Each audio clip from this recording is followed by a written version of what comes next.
Welcome back to the next episode of Sekiro Shadows Die Twice. Let's get right into it and continue our playthrough.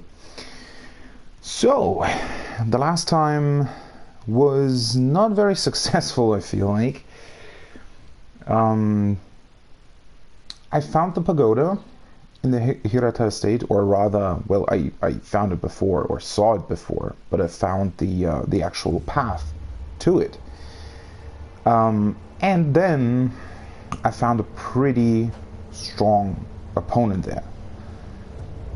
Another shinobi, or shinobi hunter, it felt like, and he was pretty strong, or at least he was incredibly hard to defeat. Now I got him down to, I think it was around 25% or 30% health.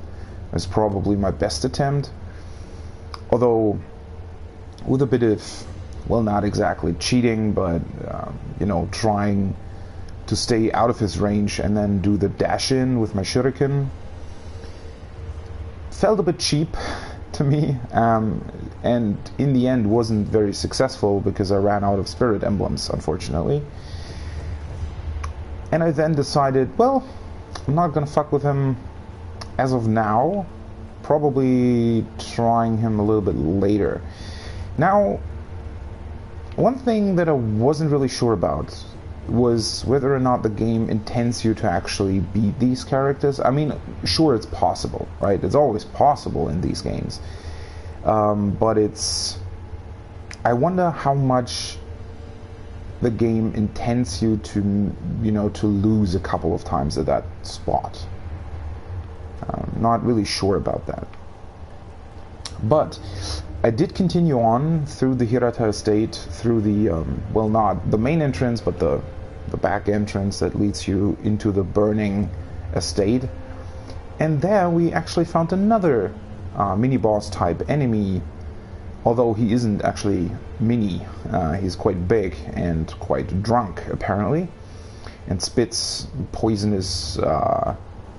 or at least I assume it's poisonous. I think he didn't actually hit me with it, but yeah, he spits poisonous stuff out of his mouth, which is kind of gross, but at the same time a very interesting enemy design.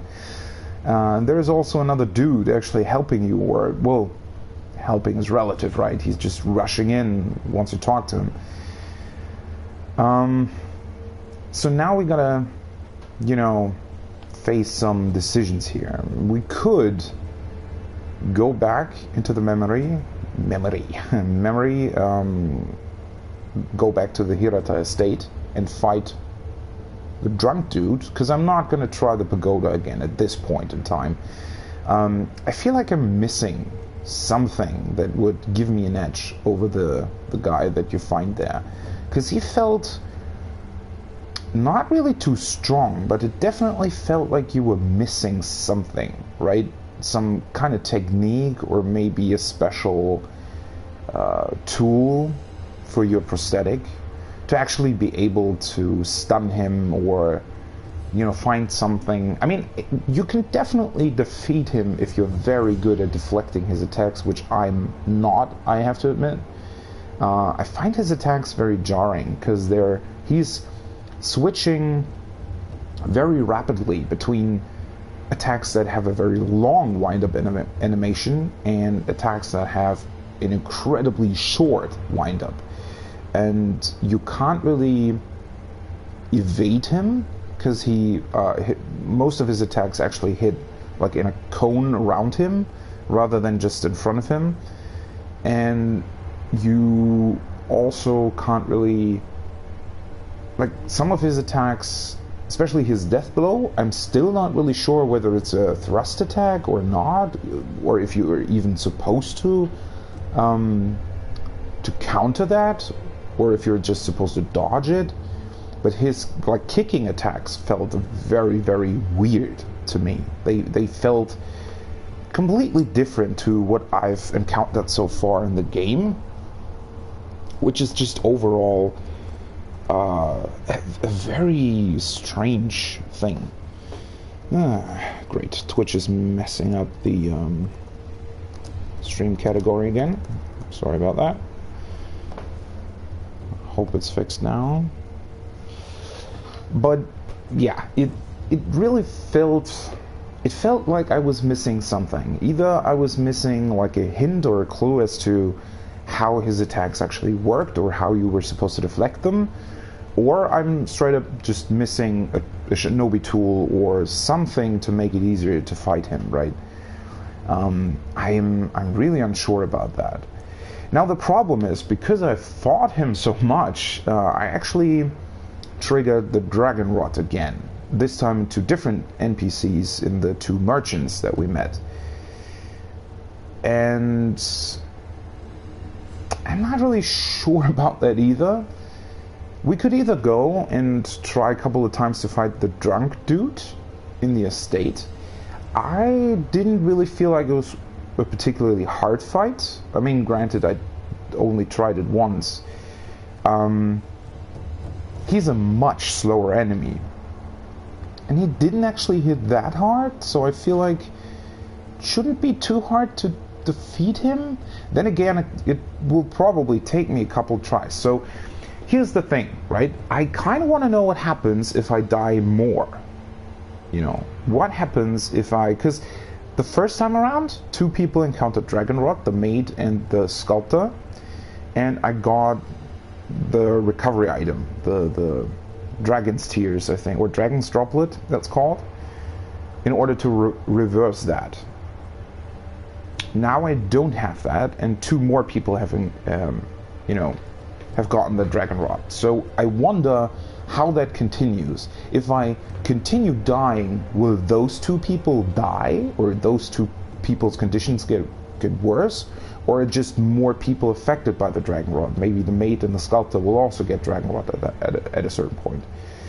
And can I actually uncover more about the Dragon Rod and about its backstory through dying more? That's something that I kind of want to know. So it kind of, I think it pushes me in the direction of trying the drunken dude again. Now the other option that we would have is to actually go into the valley below the bridge, and I've not been there before, so I assume that there's at least some kind of new area down there where we might find items or new things that might help us with the boss enemies in the estate.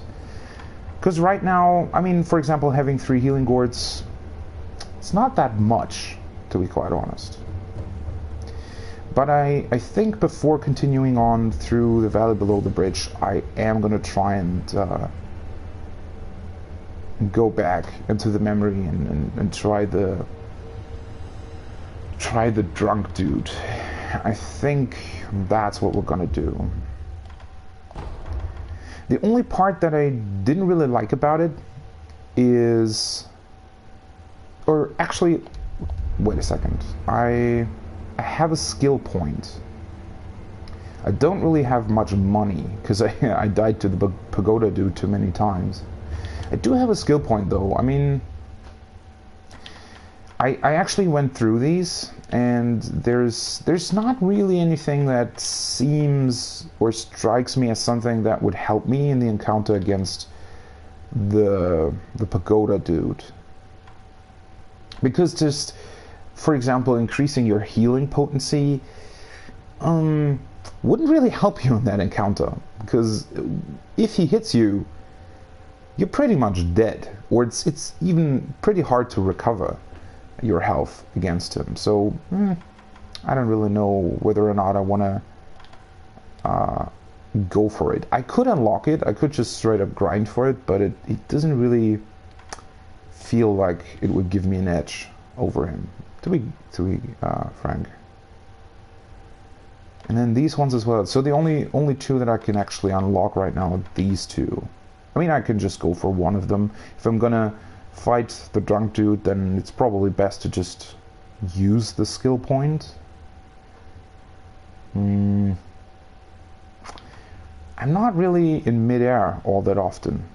I don't know why or how you can actually use this. Run and slide. Probably get this one then. Although this also seems not very useful. Let's just get it for now. I mean, it gives you the opportunity to actually get the other ones, so better use the skill point instead of losing everything. And just... oh, that's not what I wanted. I want to just buy some more spirit emblems. I got a lot, but just use the money, I guess.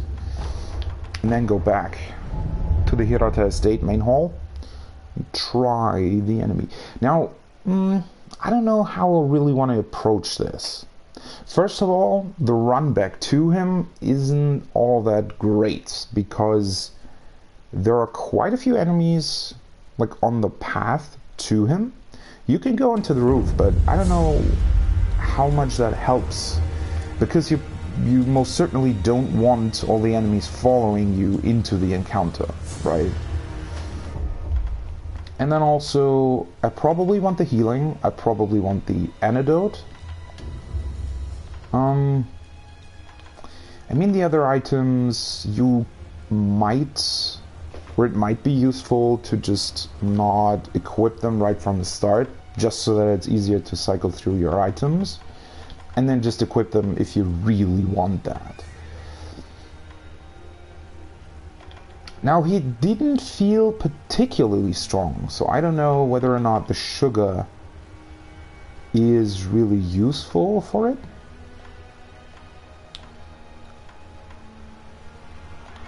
And then these ones, yeah, not really. You might, I mean, the oil, I don't think that oil and flame is good against it. Then again, I mean, he's drunk, right? And alcohol is flammable. So in a way, shouldn't oil and fire be actually really useful against him? Do I want to test that out? I mean, I could, right? It's probably... let's just try. And then also go for the ash. Now, the ash, a couple times that I've used it, it felt pretty useful. You can actually stun your enemies for quite a long time. It's just incredibly hard, I feel like, to hit them with it. Because the range is always very, very short. And it takes a while to activate, right? Where the animation takes a while. So, I don't know if that's the right thing to go for. But let's try and set his alcohol on fire. Maybe that works. All right, let's go for the oil. Let's see here. I could just straight up kill everybody that's on the way every time. I don't know if it's really worth it to do that, because it just probably takes a while, to be honest. I don't know. Then again, I think somebody sees you when you're just like sneaking up onto the roof. Or can you actually go past everybody? I mean, there has to be a reason for this path to exist, right? It definitely feels like the roof is just the way for you to go past these enemies to the boss encounter. I mean, they're only over there. The problem is, do they see me once I initiate the encounter? Because that would be bad, but I don't think they actually do. And then, well, this dude over here, I'm also not really sure about. And then there's a grappling point, which I still haven't really found a use for. I mean, again, I've only tried this once, so it's not really like I know what's good or not, but why, once they see you, why would you want to go up there? Maybe just to get some breathing room in between to heal up, or something to that extent? I probably... Oh, right. I almost forgot that I changed the settings, the controller configuration. So my healing is now, or my item use is now triangle, and to switch between the different shinobi tools I have up on the D-pad set for that. Yeah, let's... Wait, can't... Oh, not cancel. Alright, let's just try this, I guess.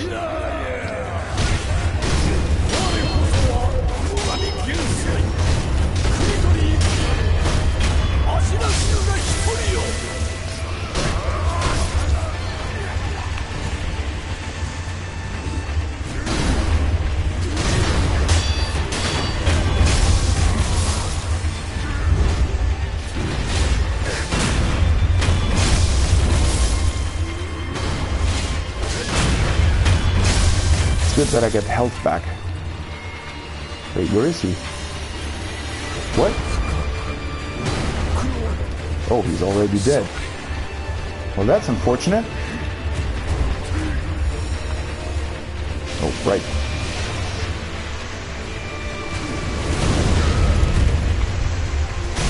So he is...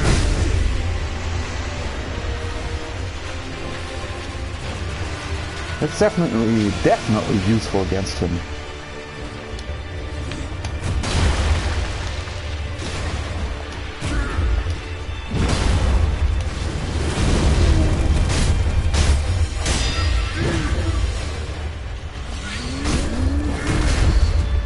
That was a grabbing attack. Whew. He is pretty strong. He's definitely pretty strong.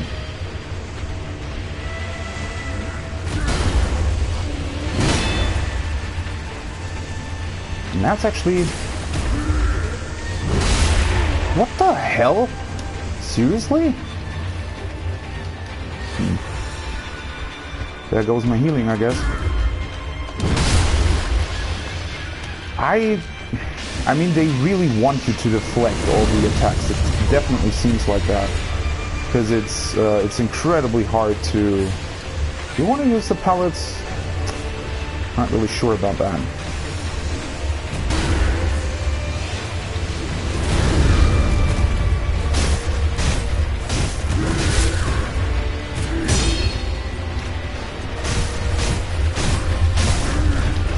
Nope.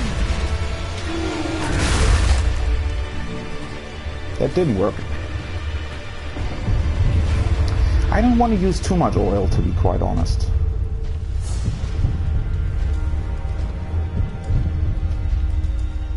I always wonder whether or not they actually... Yeah, they definitely just... Wait, oh shit, I don't have any...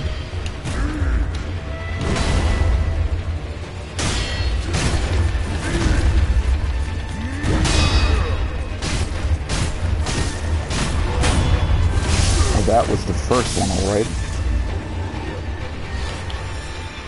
Let me actually try, what is this for?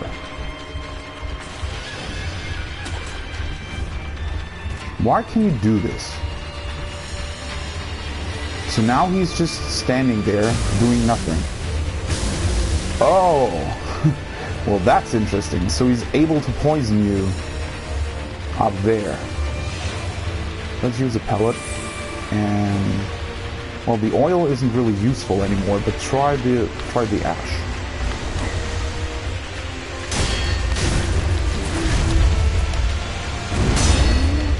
Holy shit, that's a lot of posture damage.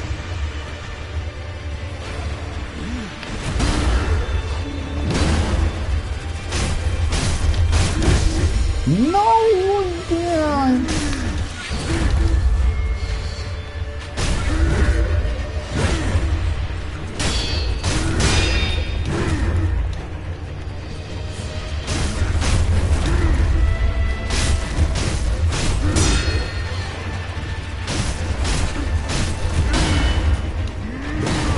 Too much posture damage.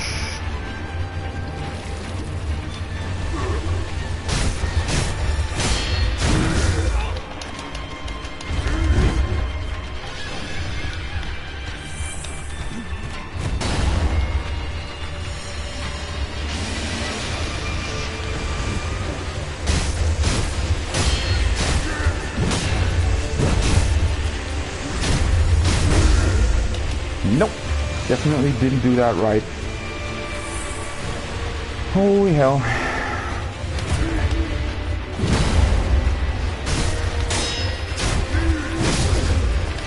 Why, though? Whew.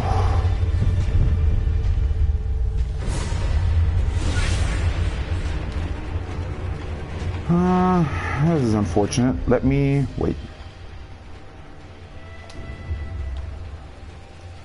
Fully restores vitality and cures status abnormalities. I probably want that right now, don't I? And then remove these ones. Let's just use it right away.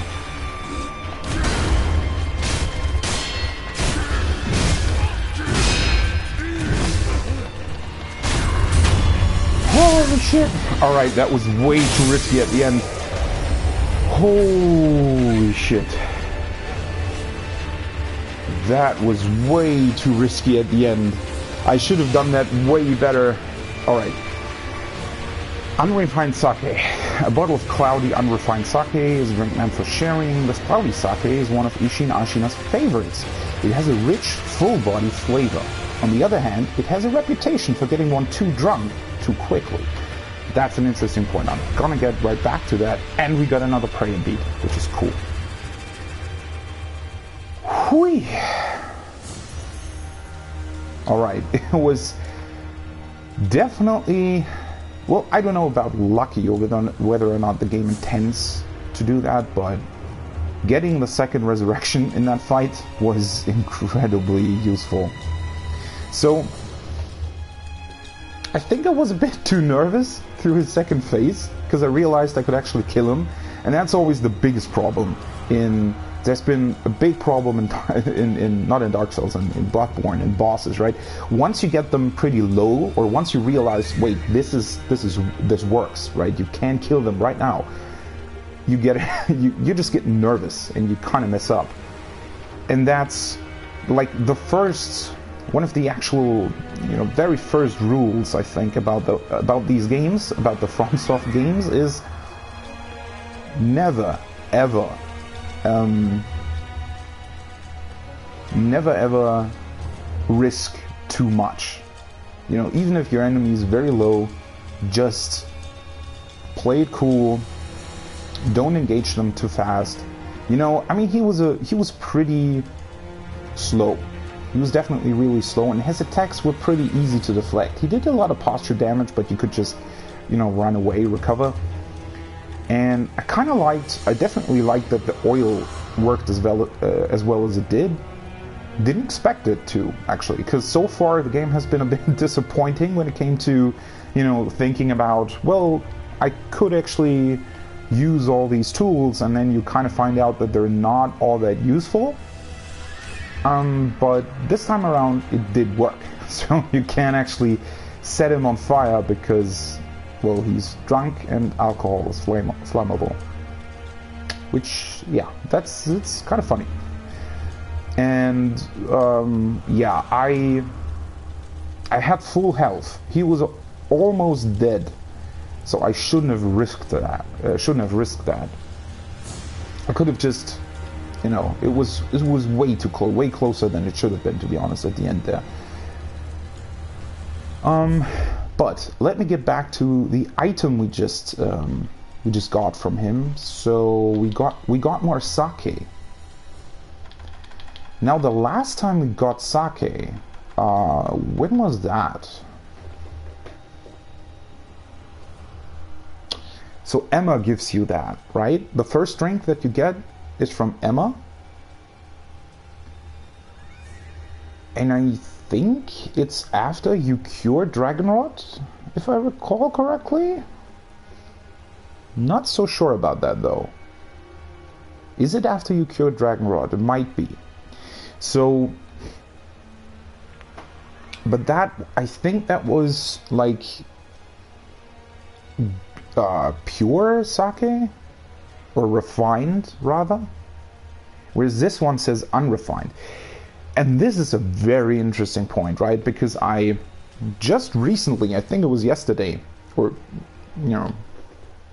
the day before that, I saw actually a video on YouTube about unrefined sake, which apparently, so it's like a homebrewed sake, and as it says here, it's cloudy, right? It's unrefined. So normal sake that you find is clear, and it's more like, I mean, it's rice wine, right? So it is kind of like wine, doesn't have too much alcohol, I think.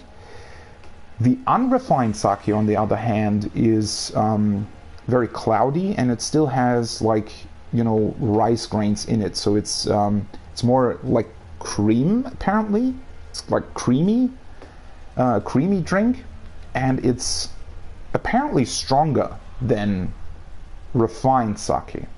And because of that, and because of, you know, people were homebrewing it in Japan, apparently the government forbid them to do that. So they weren't allowed to homebrew this anymore and sell it.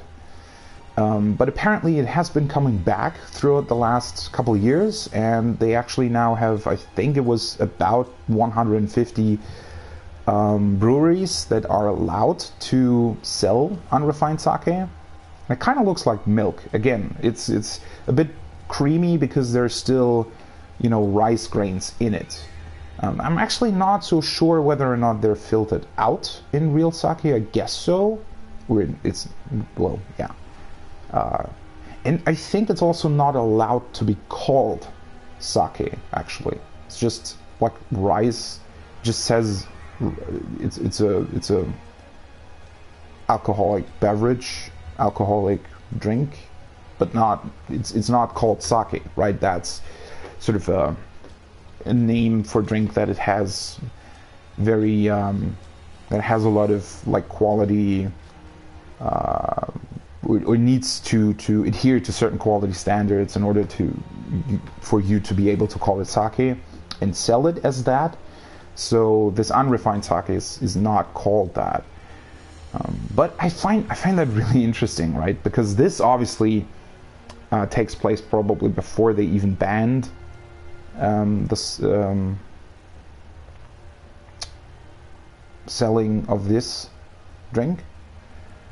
And I would assume, like, this is apparently like a homebrewed thing, and, well, we just fought a drunk guy, right? So he would definitely drink something like this. Would be strong and probably also cheaper than normal sake, or easier to come by, I would assume, in these times, right? Because you can just brew it yourself without too much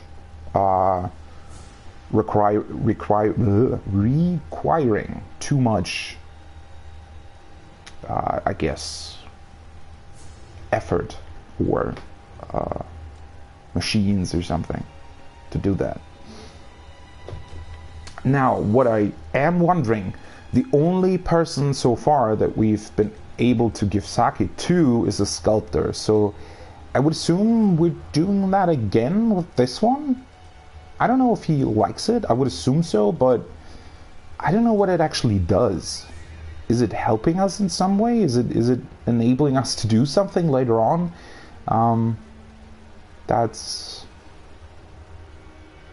quite interesting.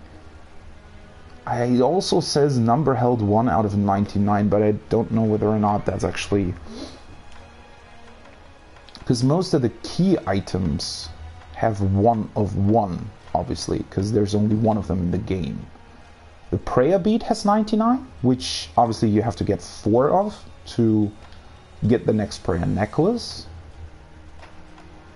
But everything, and the treasure card scales are also out of 99. I mean, what that definitely tells us is that there is definitely more than just this one bottle of unrefined sake in the game. And the other sake that we acquired before that, probably there are more of that as well. I mean, so far the scales, we weren't actually able to farm them. It felt like there was a finite amount of fish in the memory so far. Yeah, it's very mysterious, isn't it? I don't think we've gotten any hint about what this might give us, or whether or not it's actually important later on. I don't think we've really gotten any information about that.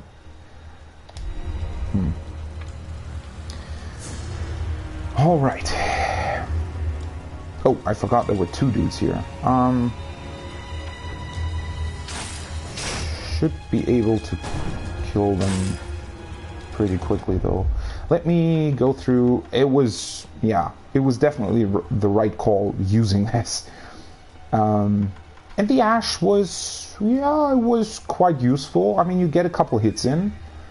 My hits aren't very strong right now, so it was pretty useful using this, and obviously the oil.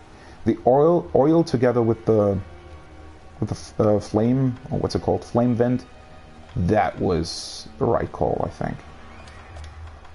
But let me remove these, get back the healing gourd. I mean, obviously it's empty right now, and then I mean, we could have used this one as well if I had felt like it would have been useful, but we still only have found one of... No, wait, we found another one, right? It's in storage, though. Can only hold one. Medicine for treating burns. Yeah, the antidote...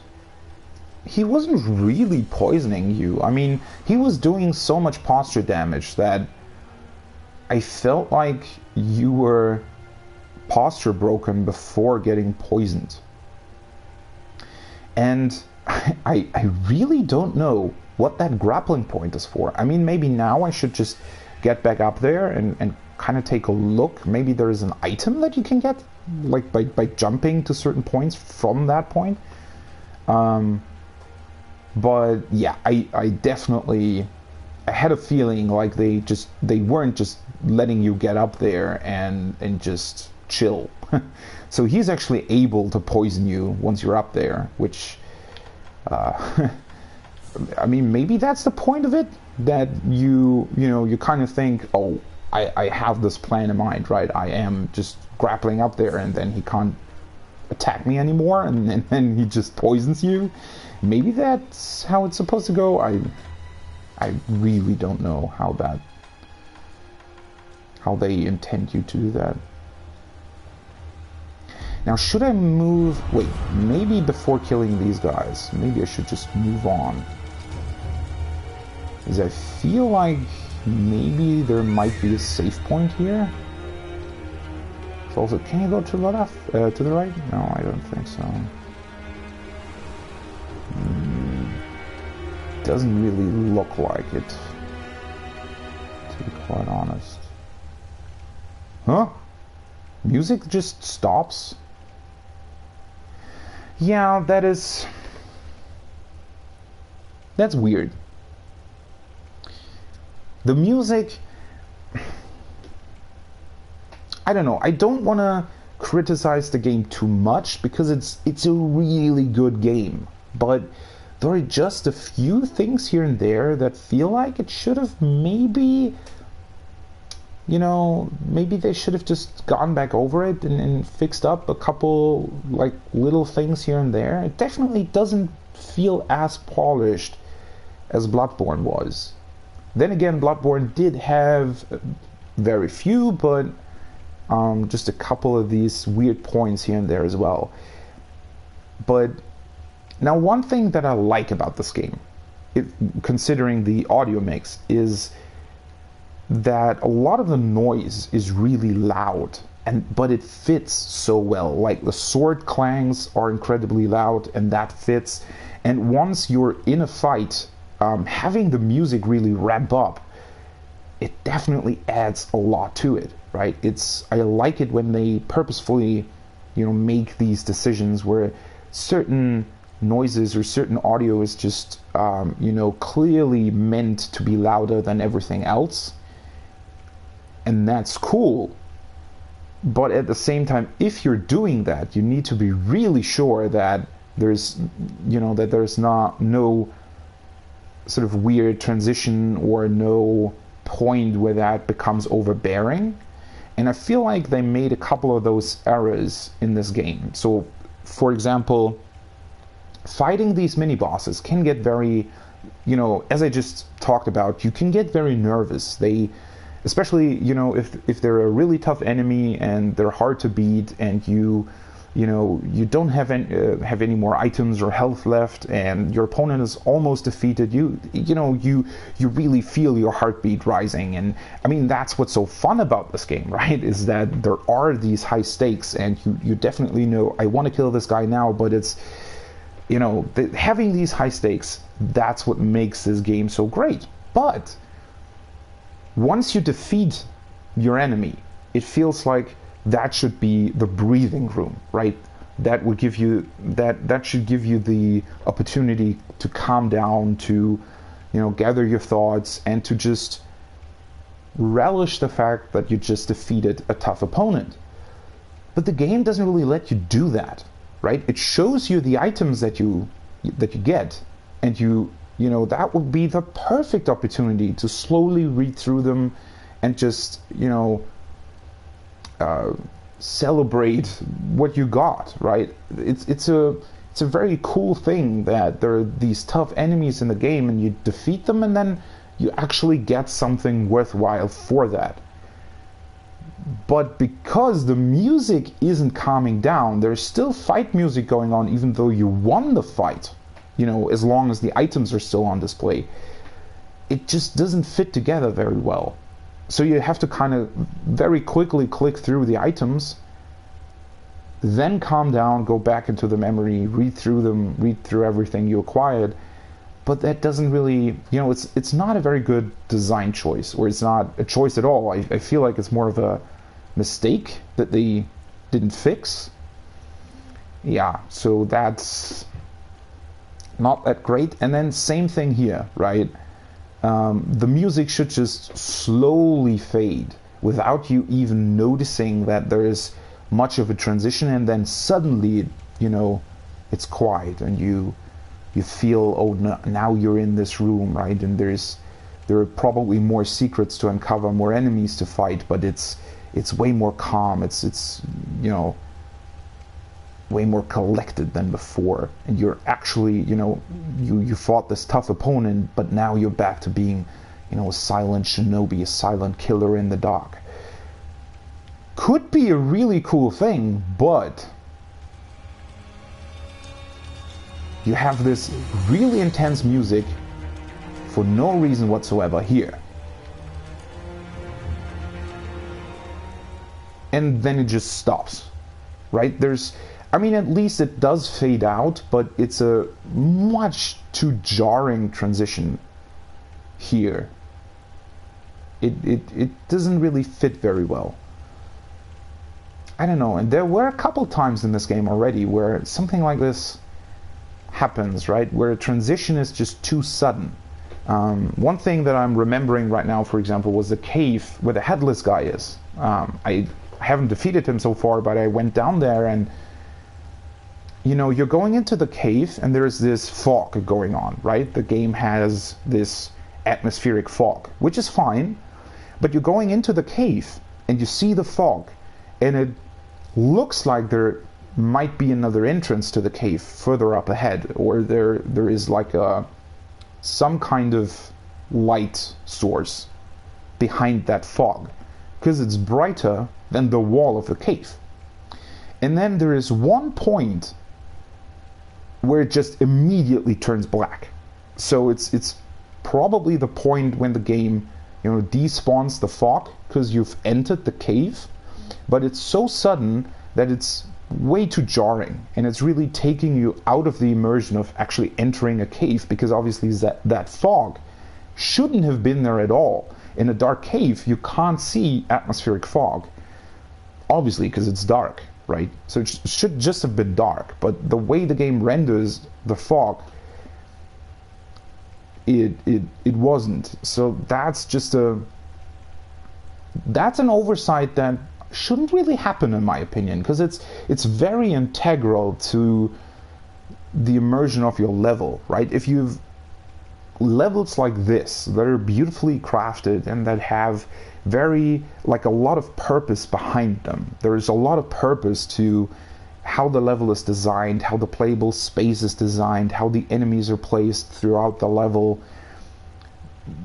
Clearly a lot of thinking went into that. And then to have something like that fog just suddenly despawn with you really being able to see it and completely taking you out of the immersion of entering a dark cave, when specifically that darkness is what later on, you know, draws you in, right? It's supposed to be, you're entering the dark cave and the only thing you see is this glowing blade from the headless guy.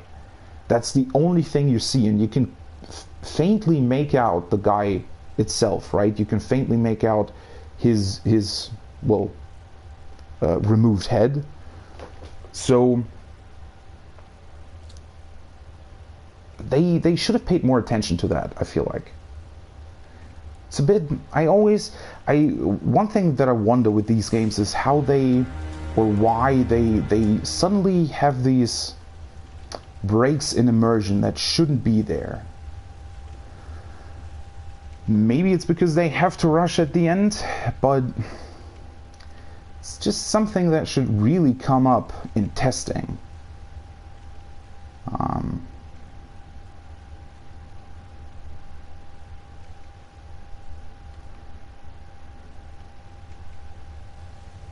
But now it's very quiet.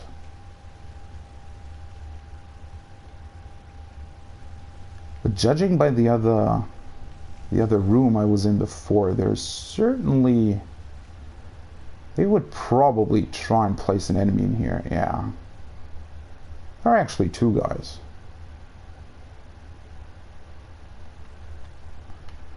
Do I want to get, I mean, well, the drunken guy probably stays dead.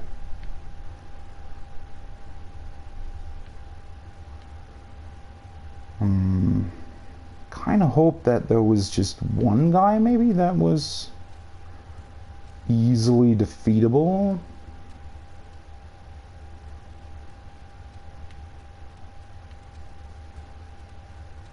It's a very beautiful room though. Oh yeah, there's what I was looking for. Sculptor's idol. Now, can I get to that? Wait, he is moving. Definitely sounds like he's moving.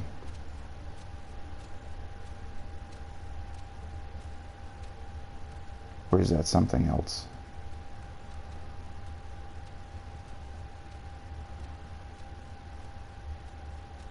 Oh, why should I run? It's not how Shinobi operates, is it?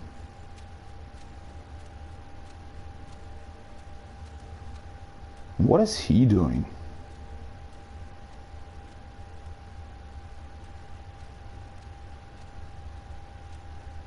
Is there even an enemy?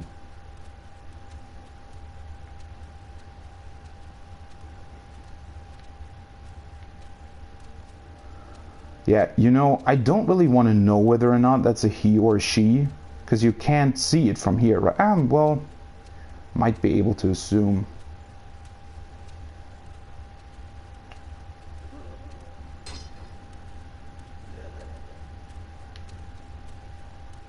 Why is he? What are they doing? That sounded weird.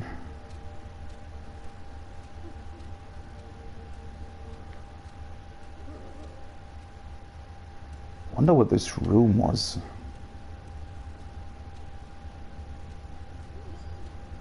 Incredibly beautiful paintings.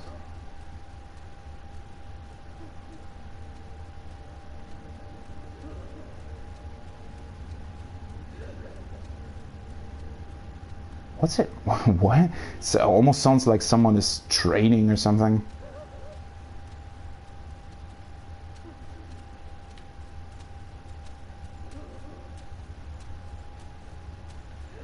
I don't want any hints, by the way, just so that that's clear, which should be obvious, but I don't know.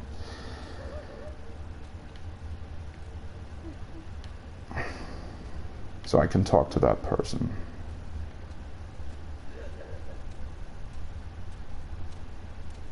What's that noise, though? Is that coming from... No, it's coming from somewhere else.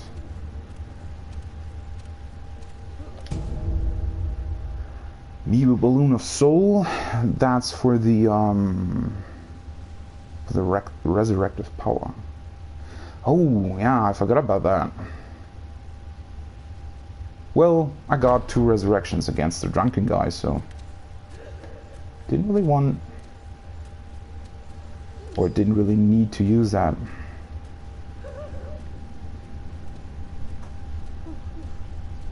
Oh, yeah, the noise was coming from here. So what's up with you, then?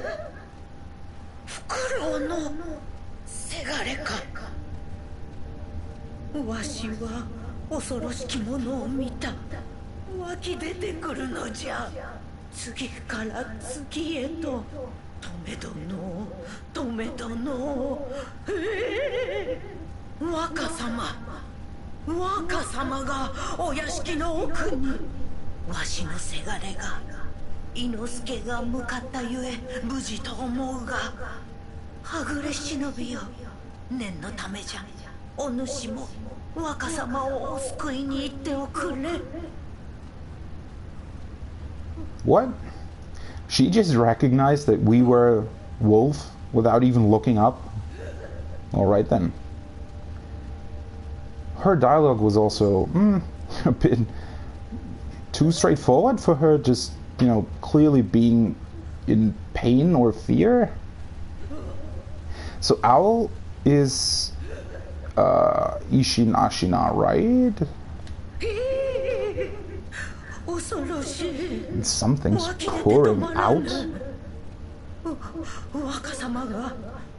deep within the dimension, yeah, we know that.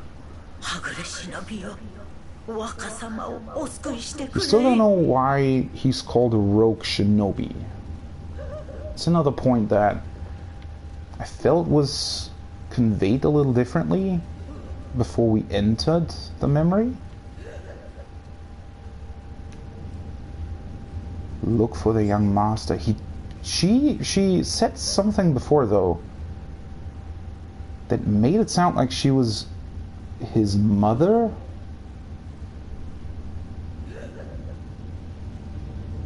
But that doesn't seem right.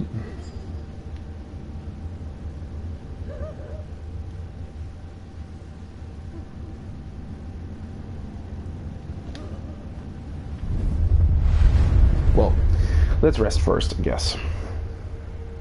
Let's get back the health and everything.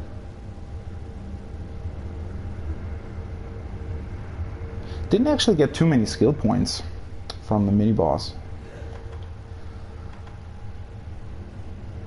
Do you want to purchase something? I mean, I don't really need the money right now. I got everything that I wanted. Let's just get a couple more spirit emblems.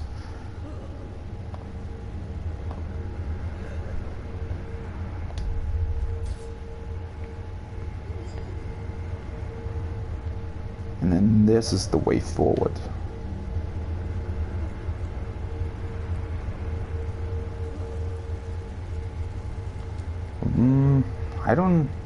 Doesn't look like you can actually go outside of this building. Let's look for the other 2 dudes first, though. Want to know if they have something. Oh, sorry. I want to get back her first dialogue line, though.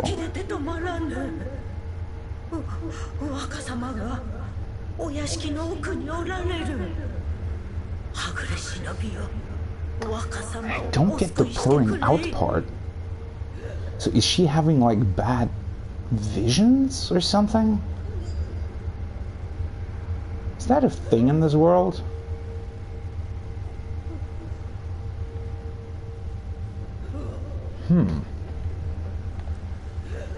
Does seem rather strange.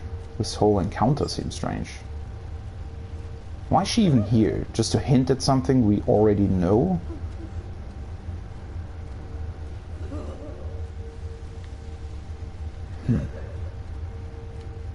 Feels like an odd placement for an NPC like this. So there's an item behind the wall then. Let's see if we can get these two dudes. This is a pretty big room. I mean, it's an estate. Oh, right, the other guys respawned. But it's... I wonder what it was used for.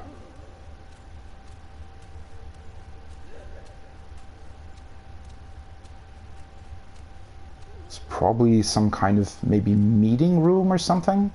You know, when they had guests at the estate. This is probably where they would lead them first. Just to also, I mean, this is very much looking like maybe even the thin gold layers. So this would be to really, you know, make a big impression on the guests that they would have here. Which I think it was definitely a thing back then, right? That they wanted to impress whatever guests they had. Especially in war times, where this would most definitely, you know, your enemy would know that you're very powerful and influential when you have a room like this, I feel like. Alright, so one of the guys seems to move now, whereas he was stationary before. Yeah. And the other one is back there.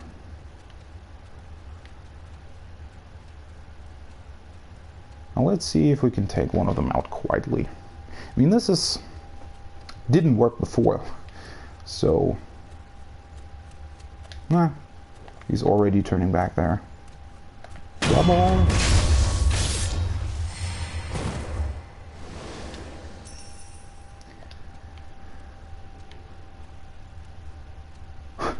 He doesn't look like the smartest guy. Huh? Who killed him? What's going on here? I'm just gonna stand here and do nothing about that.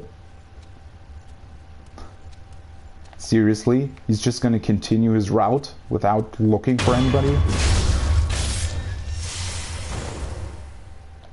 Well, they're certainly not very attentive, I feel like. Once again, this seems such a weird design decision for me, or to me. Having enemies react to dead bodies, but then not really following up on that, right? So he saw the dead body, and we actually got a marker for that. We actually saw that he knew what was going on, or he suspected that somebody killed him, but he didn't act on that. He just stood there for like 3 seconds and then just continued his route that he had before. So why make it so they react to dead bodies anyway? You know, if they just wouldn't have done that, then that would just be like a special part of the game, wouldn't it? That would be something that was just not accounted for, and that's fine, right? You can ignore things like that when you're playing a game. You know, certain things you just have to ignore. Certain things won't be realistic, but they will be constant, or what's the word I'm looking for? They will be handled the same way every time you encounter them, right? And that's sort of the game's rules, right? And once you know them, and once they are established, it's not a big deal if the game, you know, continuously does it that way. But this feels inconsistent, making it so that they discover the dead body, but then not looking for the culprit. Why? Why would you do that? Just not have them not react to the body at all, and just set that as the game's rules. I mean, now obviously the game's rules are still consistent, because they always look at the dead body and then just keep on ignoring it for the rest of the time. But still, I mean, yeah, it's just not. It feels like an odd design choice. and one that wasn't necessary at all. What? Wait, what?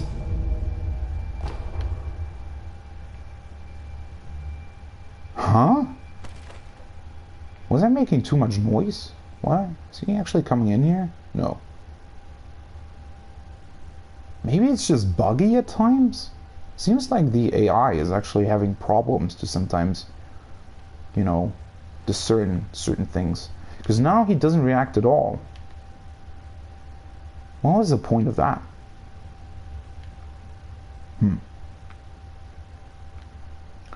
No other guys in here. That's also interesting. The only two guys that are actually in here. So first of all, and now he, what?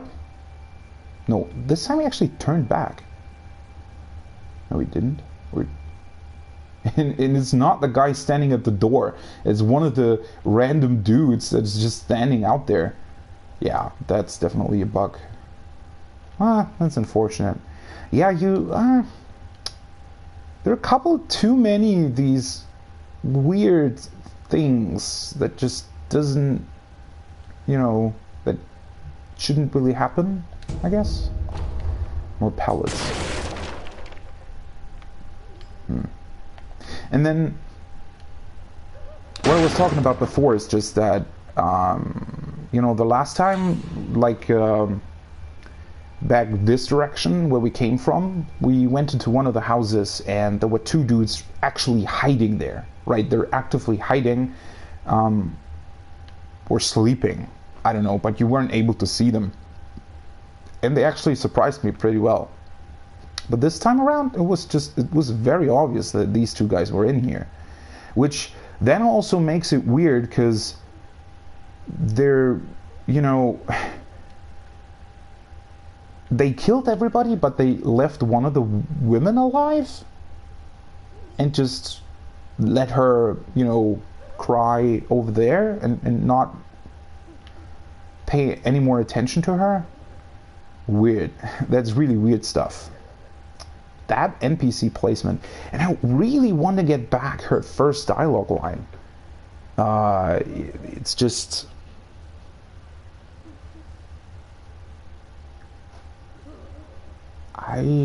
it's really weird, and this is very suspicious.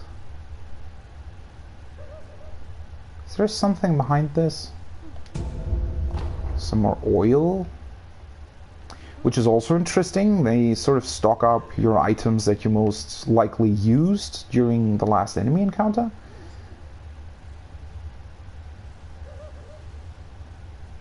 Wait. Yeah, that... I don't know. Again, such an oversight, right? You're able to see something behind the door, or the interact icon appears right there, right? The interact icon appears behind the door, without you actually knowing that this is supposed to be like a hidden door. I assume it is, right? Yeah, it is. Hello. Again, pretty unfortunate. That shouldn't really happen. That seems to be a pretty big area to just place items in, though. There might be an enemy lurking back here. It's a very interesting room design, though, right? Behind this door. And this room seems to be a room where they might have written, you know, written down important things. Maybe how a war was going on, or, you know, secret messages to their allies. This definitely looks like it, right? This looks like a room where you can sort of see Lord Kuro sitting here and writing secret letters to, you know, to people who might help him. And then this also, what is this? Can't really wait. Probably want to equip my trusty monocular.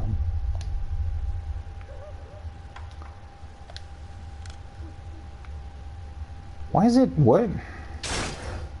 Oh, that wasn't the right button. It's kind of weird that it blurs out everything. Why does it do that? So maybe it's not really meant to look at things up close, which is unfortunate. I think that's a teapot, actually. Looks like something that would be used in a tea ceremony. Although it seems to be made out of metal, which I thought most like Japanese tea ceremonies were made with pots of clay, because it sort of soaks up the tea flavor better. This seems to be made out of metal, but it's definitely definitely looks like a teapot, or maybe it's not a teapot. Maybe it's you know, a bowl with actual like lunch or something inside, right? Something to eat, not to drink. Another Meeble Balloon of Wealth. We have quite a lot of these now, and I don't really... At this point in time, there's really no point to money, which is weird, because it, like, the game punishes you for dying by taking away half of your money. But since I already bought one of the Shinobi prosthetic upgrades, there's really nothing else I can spend the money on right now. So it doesn't really feel like a punishment to lose the money, since you don't really have any place to spend it on. Let's see here. Feels like there's more to this than just a couple of items. Maybe I'm looking too much into it. What is that? I'm half expecting an enemy to just jump out from behind like a wardrobe or something. There's more in there, definitely. And this is where they store a lot of the, you know, papers that I've written. So this most definitely feels like a sort of secret, you know, room that is used for not only writing secret letters or plans for war or, you know, things like that, but they also store them in here. So everything that's been written down and supposed to be used, you know, by other people maybe later on, or passed down through, you know, the generations of lords living in this estate, they probably keep all of their secrets here behind the hidden door. Then again, this room is so big that looking at the estate from the outside, you would most definitely be aware that there should be a couple more rooms in the estate, right? So it's not exactly hidden that well. I don't know, though. We don't really get a look from the outside onto the building. At least not good enough to really... Well, maybe I'll have to... I would have to go back and look at it from the rooftop, whether or not this layout inside of the house actually matches up what's seen from the outside. And more divine confetti.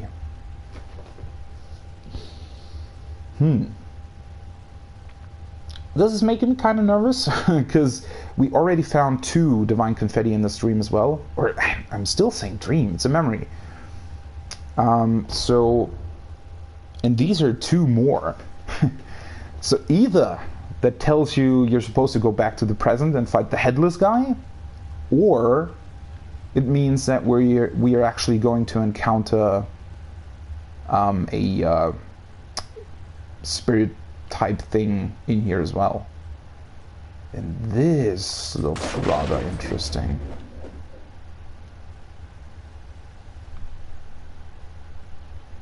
This looks like something big.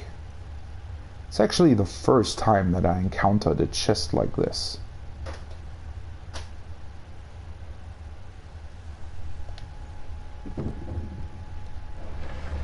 Whoa. Wait, is that just a coin purse? No. It's another prayer bead. Wow. That's a pretty powerful item to put into a box like this. Because so far we've obviously just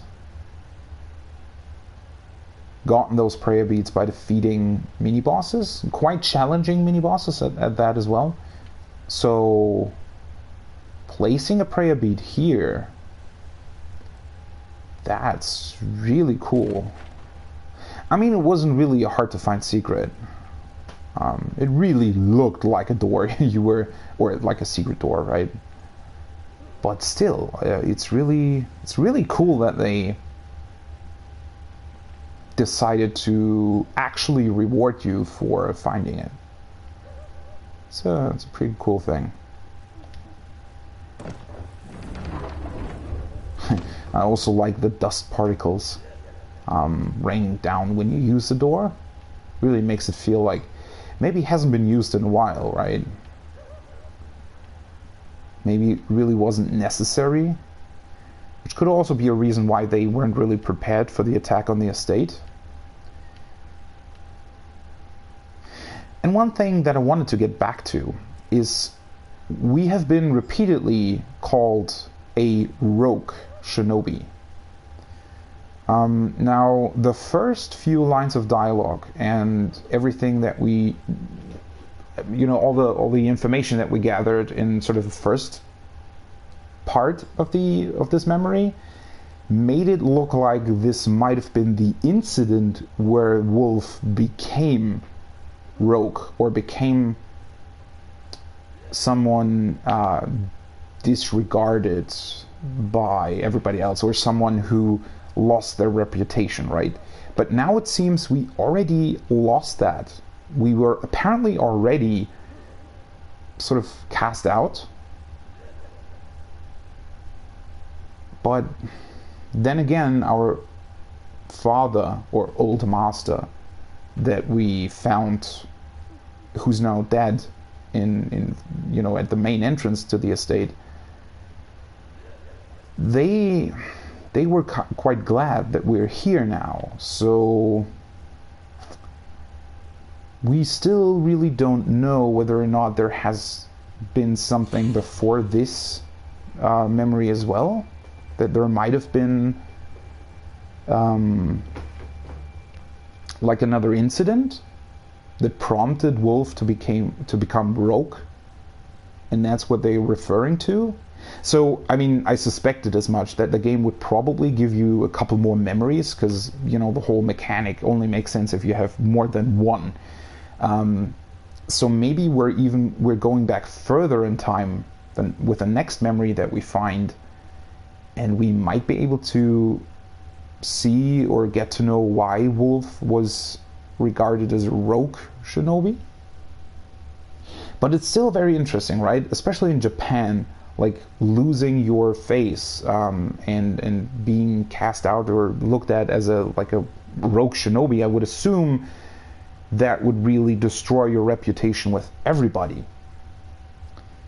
But a lot of the people in this estate clearly seem to know that Wolf is actually like a good guy, that he maybe didn't mean to be a rogue shinobi, or didn't really mean to do whatever he did to be cast out. Maybe it's already hinting at the sort of differing opinions between Ishin Ashina and what was the other guy's name that we encountered at the beginning? Genichiro? Because in the present there definitely seems to be, like, Genichiro wants to use Lord Kuro's divine blood for something, and Ishin Ashina obviously doesn't want that, or he wants to protect the Lord. So maybe even back here in this memory 3 years ago, they were already at odds with each other, right?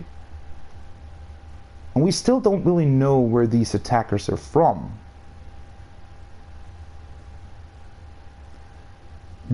So a lot of questions that are still unanswered. And now I know why that dude actually... So the bow dudes have a pretty long range of where they can see you or where they know that somebody might be there, but it's just obviously that this shouldn't be happening. He's looking in the other direction and he's still noticing that somebody's in here. Doesn't make any sense, but yeah. Again, it's just I don't really like sort of constantly bitching about that, but there are quite a few like clear oversights that shouldn't have been in the game at this point. Well, so are you saying anything horrible or dreadful? So, and I really don't know what's pouring out.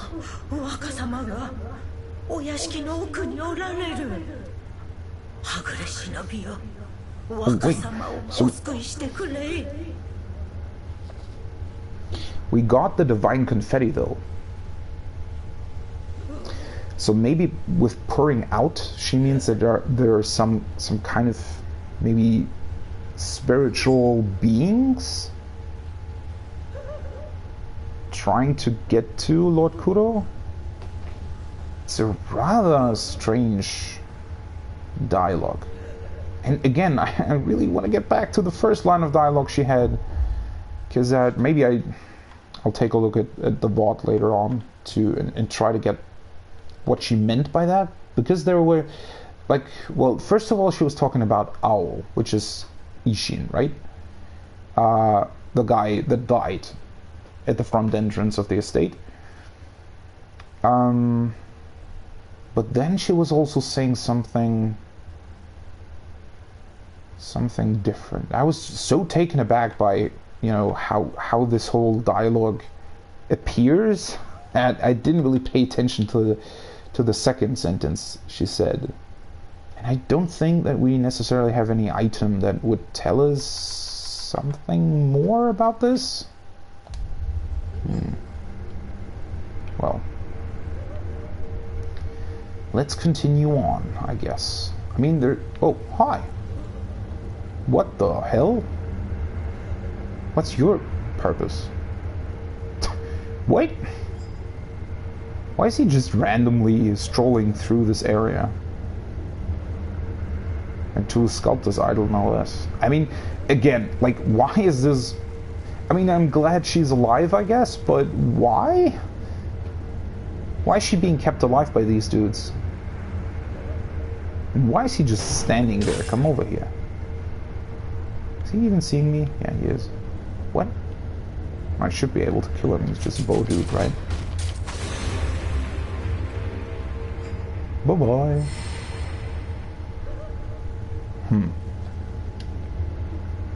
That was weird.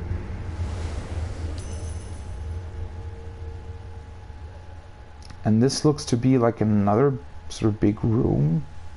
That's a dead dude. There's probably more than one enemy here. Oh, wait. Another person we can talk to. What? And the bow dude? Wait, what? The bow dude was the only one in here? Rather strange. And why wouldn't he finish him off? Or maybe he was trying to use him as bait? Both options seem to be strange, in my opinion.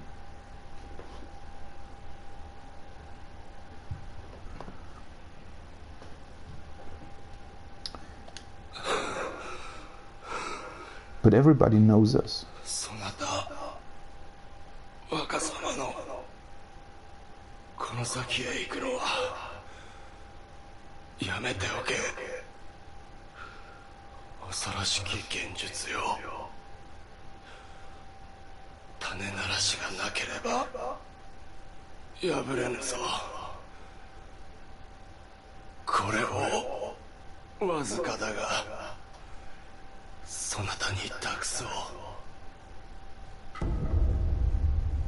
A snap seat.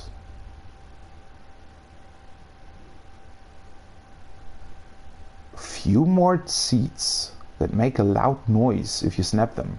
Useful for breaking the effect of illusion techniques. So I guess that was what the woman was talking about. So apparently our next enemy uses illusion, which doesn't strike me as being like the like a ghost being or something. So I don't know if it's this seems more like illusion is just you know, well, an illusion of something happening. So it wouldn't be an actual ghost, right? It's not an actual headless guy. So still not sure about why we get the divine confetti then, if we need this. But yeah, when she was talking about something pouring out, I guess whatever kind of illusion somebody used made it seem like maybe, you know, ghosts or enemies were pouring out of something. That's what I assume, at least. If an illusion occurs, it is because someone created it. Well, that kind of an obvious thing, I guess. To crush the phantoms and return to reality, one must defeat the creator of the illusion. Snap seeds can be of great help in that regard. All right, yeah. To crush the phantoms and return to reality.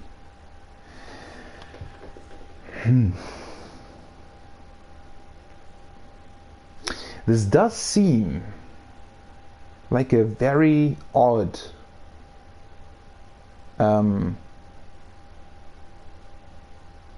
like a very odd, or no, let me rephrase that. It seems to be at odds with what we know so far or encountered so far, because the headless dude, I think, was sort of the first hint or the first clear sign that there are like divine or actually well, almost magical beings in this world. So it's not a completely realistic world, right? There's magic, and there are definitely,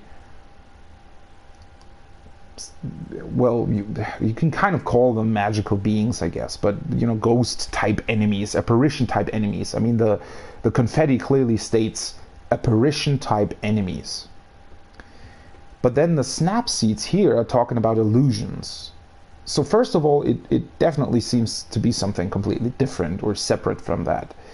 But the way this is, just the way this is formulated, right? The crushing phantoms and returning to reality almost makes it sound like the real reality shouldn't have like ghosts or illusions.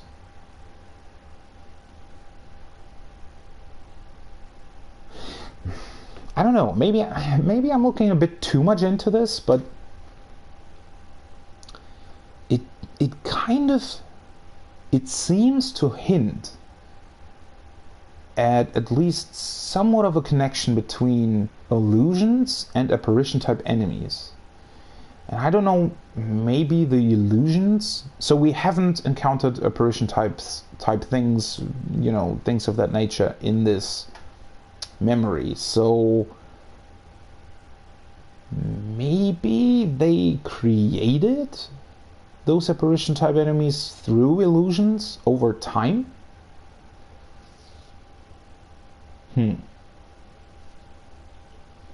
Then again, the headless dude in the mine, or in the cave, I don't know whether or not it was actually a mine, but the headless dude, the note that we found about him, right, it kind of made it sound like he was there, or he has been there for at least some time period. So really not clear whether or not he appeared after the events that happened here. It's very interesting, though. So he says somebody's creating illusions, and we apparently have to defeat that enemy. But we need these snap seeds for it.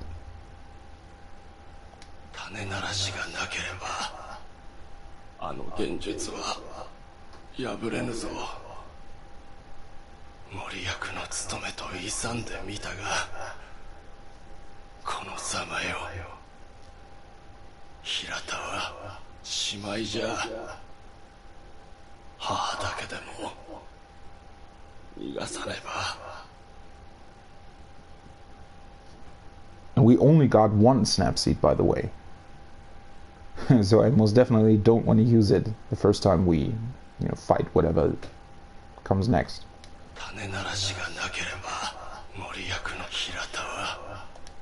I must save my mother. So the woman over there wasn't talking about Lord Kuro, which I was kind of suspecting. That would have been weird if she would have been the mother of Lord Kuro.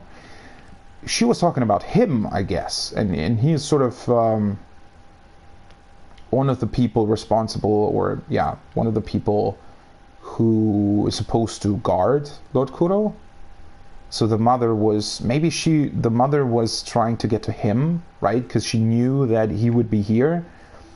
And then she encountered whatever illusion he fought as well.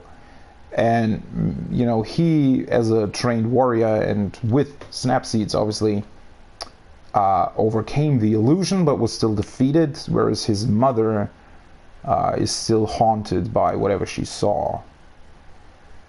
It makes a lot more sense now. Although it's still rather strange that they're still, that they're both alive.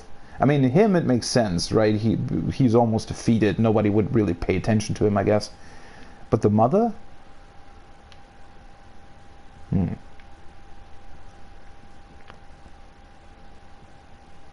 It's actually just a small room. I almost suspected there would be more in here. I mean, we just fought, at least a mini-boss, right? And this... What is this room, by the way? There's an armor.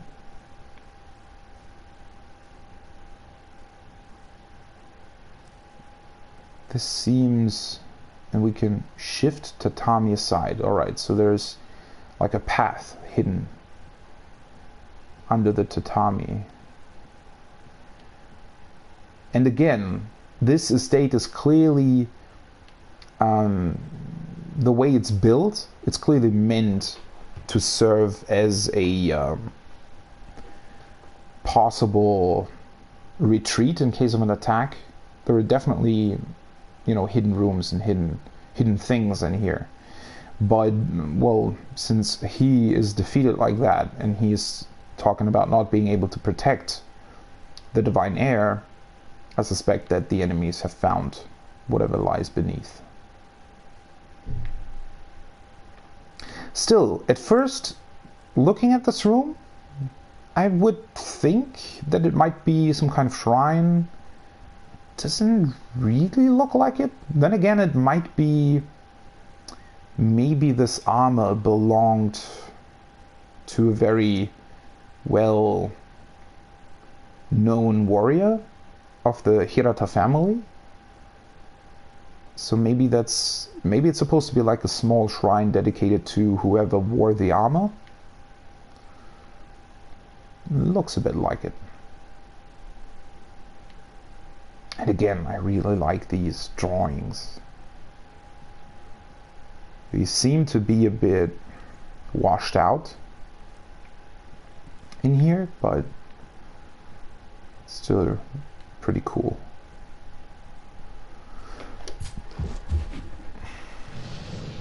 Alright. I mean, we're still pretty close to a sculptor's idol, so even if we do die, it shouldn't be a big problem. Then again, next skill point is pretty close, but I need at least 4 skill points, I think, to get an actually useful skill. This sounds like something's burning.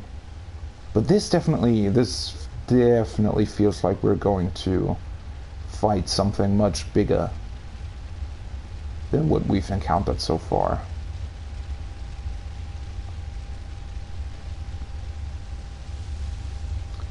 This also looks like...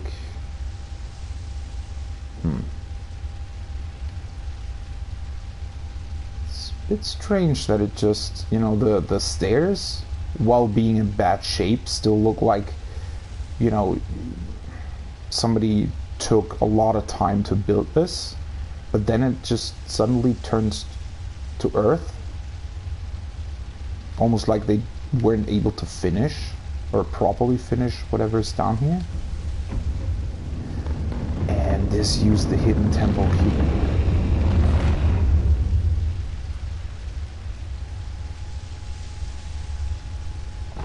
Is that the actual Lord Kuro, or is that an illusion? Holy shit. So this is burning as well. What is this place?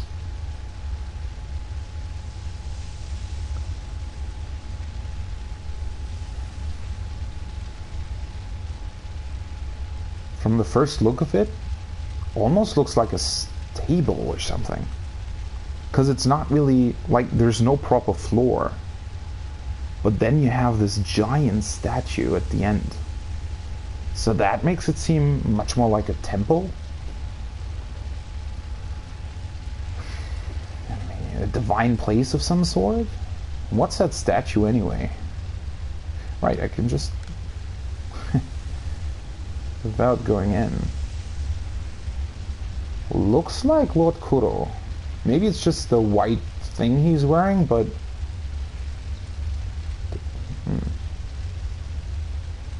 And then this big statue.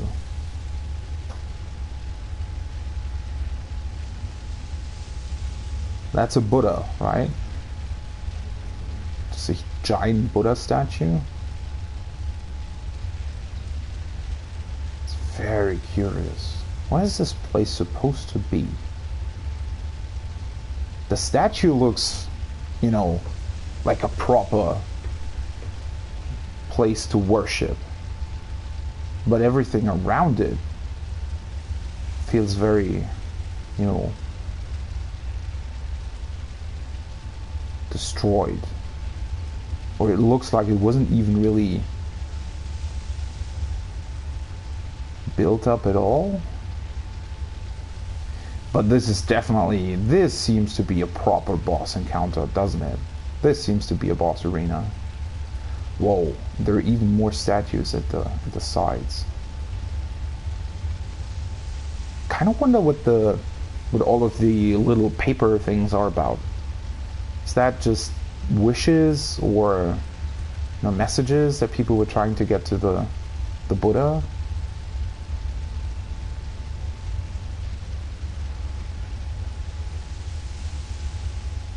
And again, it's a weird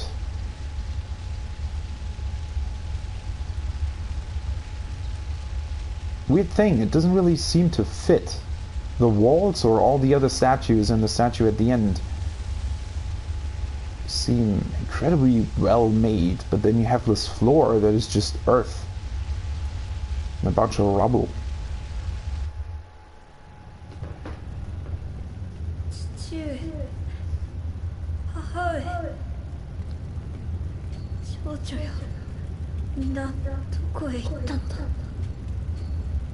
Butterflies.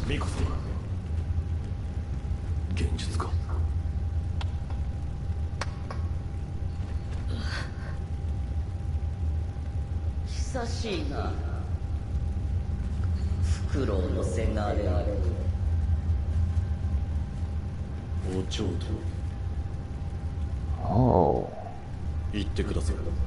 We know a bit about her.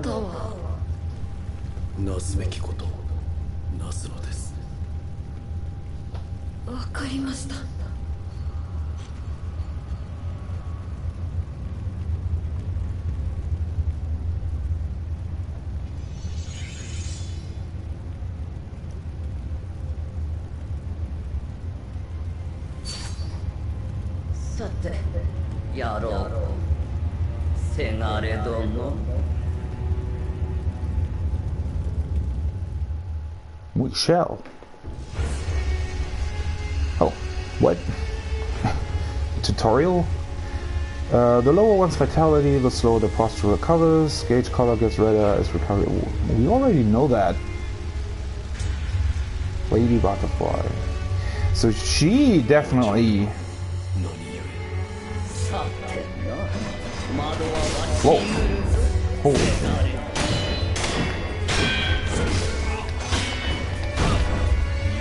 You'll die if you doubt yourself. Whoa! What is she doing?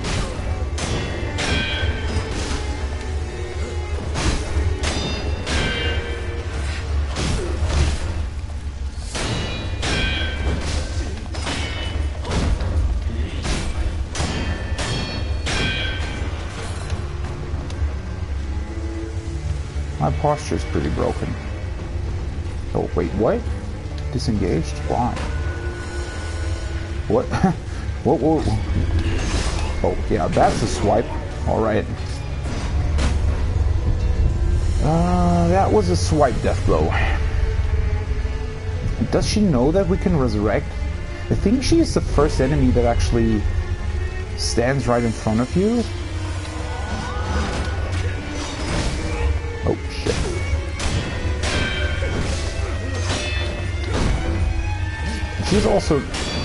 She's using her legs, much as the dude at the pagoda. I wonder if that's a hint at something.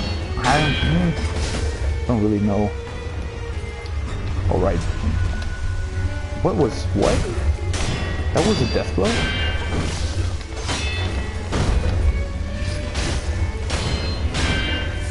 It's a very cool fight so far. Definitely like that. I actually got her health down by quite a bit. I mean, I don't really have anything left at this point, but I, don't really expect to defeat her right at the start. Nope.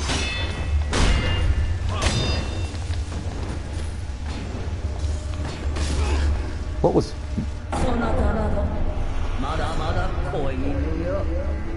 He was still just a puppy. That looked weird. So she jumps up on what appears to be, thin ropes or something that cover the room. But she jumped down, but she didn't jump onto the floor. It looked like there was something else there, which was kind of weird.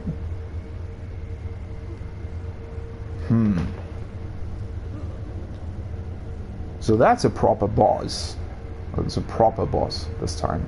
She appeared to have only one health bar, which...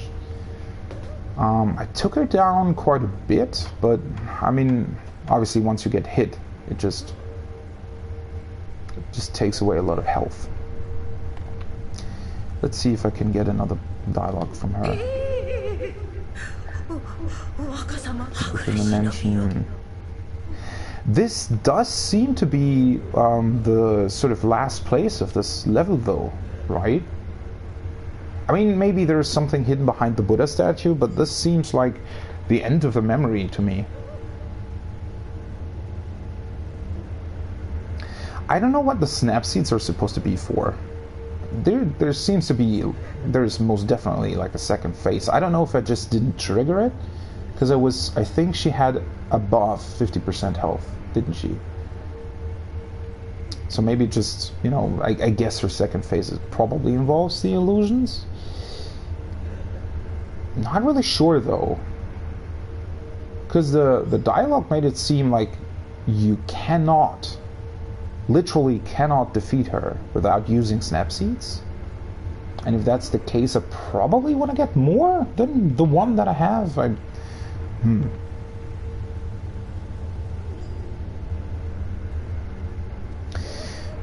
So what I want to do, I could try to attack her again.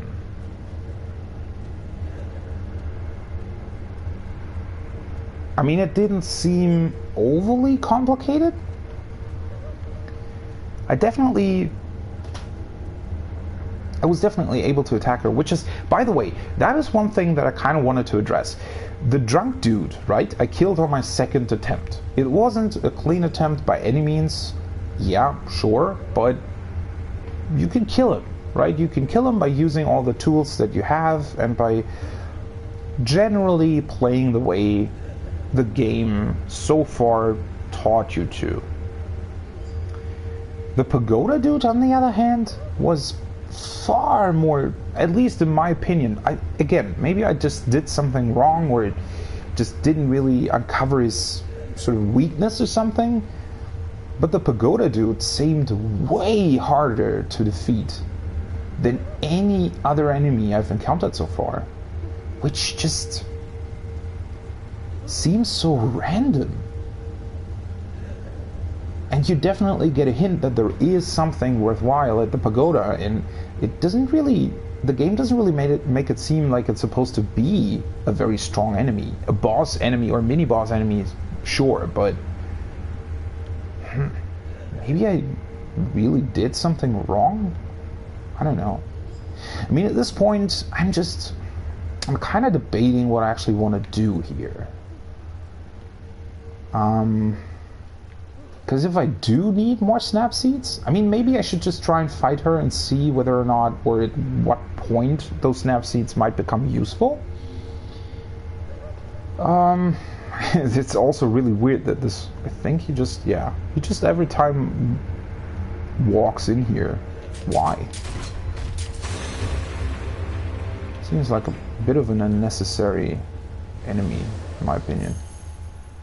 I mean, they do give you the Sculptor's Idol to just straight up go back to the boss, so why put another dude in here? I don't get it. But he just straight up says you cannot overcome that illusion technique.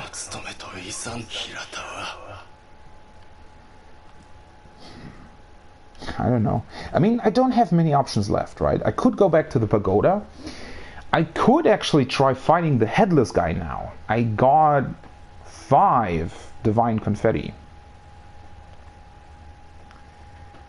So I could try that. I don't know whether or not that's actually worth it, though. I don't know if... I mean... I think he should probably drop a prayer bead as well. The headless guy, I mean. Then again, I only have 2 right now, so increasing my health isn't really an option at this point. Because that's the only dude that I can fight that probably drops a prayer bead. Unless the pagoda dude does as well, but he doesn't have a name, weirdly enough, right? That was what was just strange to me as well, is that the pagoda dude doesn't have a name. He doesn't seem to be a proper mini-boss, but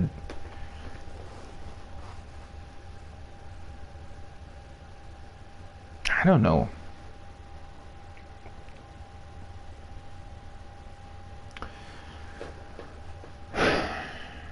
It's kind of unclear what the game wants you to do sometimes. Because there are multiple paths, but there's...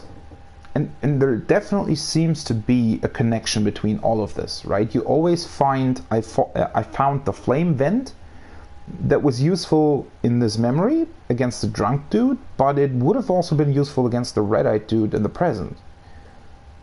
So there is a back and forth going on. And then the divine confetti as well, it's supposed to be used against the headless guy, which is in the present, but most of the divine confetti that you find is actually in the memory. So it definitely feels like you're supposed to go, back and forth between the two, but you're never really sure whether or not you maybe missed something that would help you in this scenario. Huh. I don't know. Do I try her again? I don't know whether or not it's worth it. So I don't really want to die too many times, I guess. And I also, well, so far, I don't have any other combat arts. Wait, one thing I wanted to get back to. We actually read about Lady Butterfly, right? And that's in, I think, here, the Phantom Kunai, used by Lady Butterfly. So we saw that. She had that in her hands. That was what she was throwing at us. So she's basically using an upgraded version of the shuriken with these kunais. A ringing sound is heard when the kunai is thrown, and phantom butterflies appear in the kunai's trail. Phantom butterflies. The word phantom makes it sound like these butterflies are also an illusion.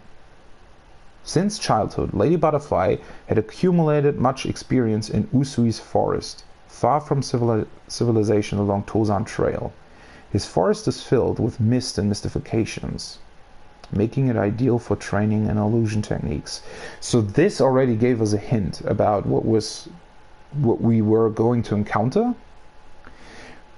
Again, incredibly interesting, you find this item in the present with the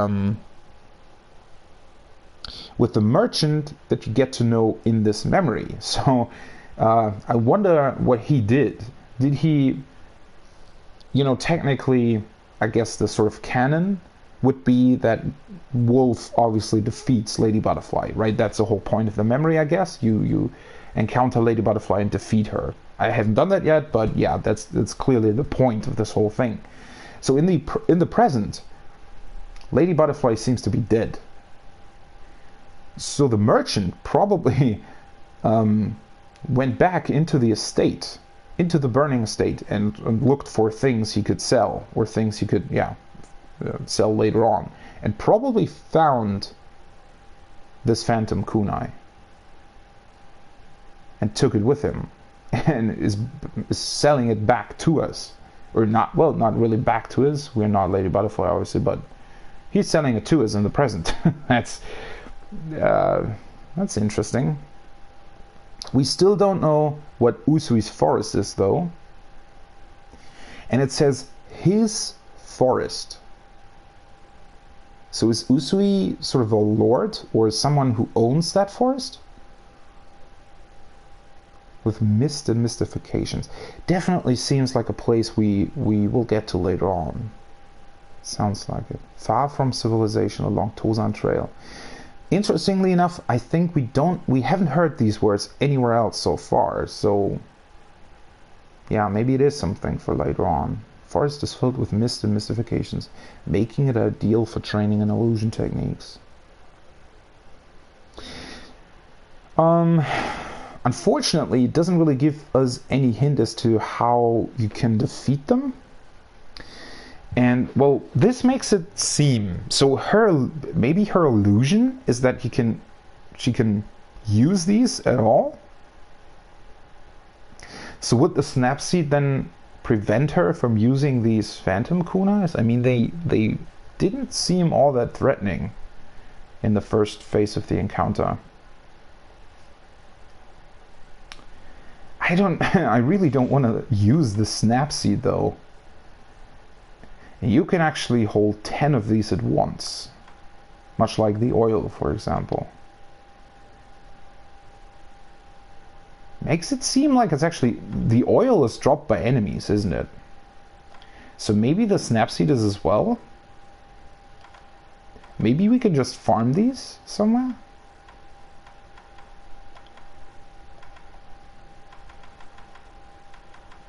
I have a lot of these possession balloons, which would give us more farmable items. But, yeah. Let's just go back. Wait, let's take a look at the Sculptor's Idol and see what skill I might want to unlock. And then I can just go back through the enemies, and maybe they actually drop these Snapseeds. Although, well, it wouldn't really make sense now, would it? Because naturally you would assume that these Snapseeds drop from, like, dead people? that were killed in the estate, because they seem to be prepared for illusion enemies, right? Because the guy that gave us the snap seed, he seemed to be at least knowledgeable about that. Do I want to get more skills though? This one seems to be useful to me. Increases the maximum number of spirit emblems that can be held, because I've run out. Like, I've run out of spirit emblems both against the pagoda dude, but also against the drunk dude, right? Which was because of the flame vent, I think, consuming 3 for every use. So this might really be a useful skill to get against mini-bosses, since you want to use the shinobi prosthetic as much as possible.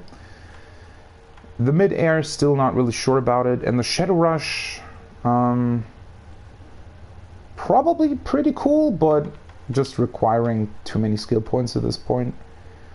Shinobi Eyes increases damage inflicted to posture upon executing a successful Mikiri counter. Probably pretty cool. So far, haven't really encountered an enemy where that would have been really useful, to be honest. I mean, the monk dude, the monk mini-boss in this memory, he was using thrusting attacks that could be countered by the Mikiri counter, but he wasn't that strong of an enemy, so... Latent skill, suppress sound. Suppresses movement noise by inhibiting an enemy's ability to hear it. At first glance, seems like a very useful skill, but so far, none of the enemies are really able to hear you. Except for this one bow dude, but yeah, that seems more like a bug than anything else. So I don't know whether or not you actually want to get that. And then Vault Over doesn't seem really useful as well. Grappling Hook, Fang and Blade. The Loaded Axe, yeah. The axe is so slow. I mean, I've thought about trying this against the pagoda dude, and I really want to. I want to know what's behind this, right? Can quickly close or create distance. This might also be useful. I mean, the combat art that I've currently equipped is the only one I have, and it's not very useful because it's only useful against groups of enemies, which is very rare that you actually fight groups of enemies. And, well, I specifically want to try to avoid that, to be honest. So maybe acquiring, like, a different combat art might be useful. So these 3, I definitely want to unlock at a certain point. And then the potency of the medicine increases the healing effects of recovery items. I don't know, the healing potency... It's not such a big deal right now. It's more that I only have 3 healing gourds at all. That's the problem. Not really the potency. Which is also something. I kind of thought that we would get a gourd seed at some point in this memory. Right? In the big chest, for example. Kind of thought that it would actually have a gourd seed instead of a prayer bead.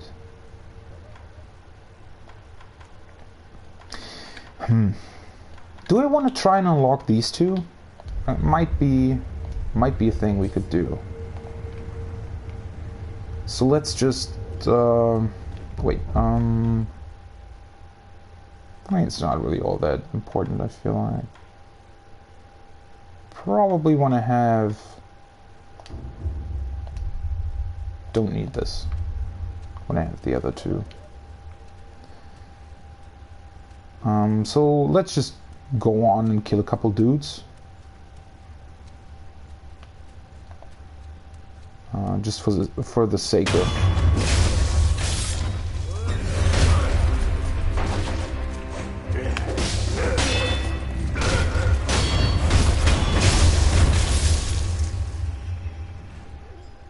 Interesting.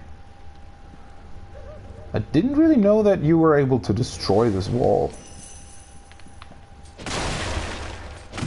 So you can destroy all of the paper doors, basically?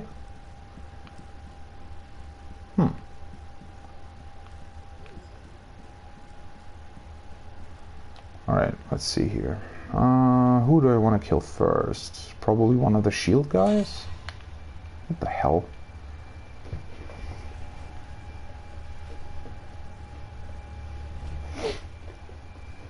Why is everybody naked, by the way? Maybe they just don't have armor, but even having like thin clothing feels like it would be pretty useful in a fight. I mean, then again, the shield guys are probably pretty easy to defeat, right? So maybe I want to get him first.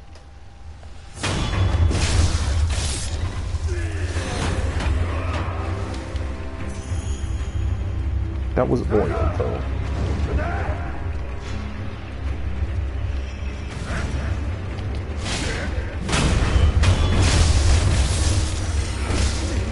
What the hell?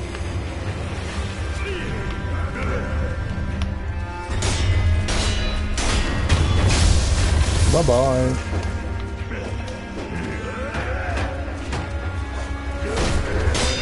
Oh. What the hell? He was rushing me, but he was totally missing. That was unfortunate, my dude. A pellet. Alright.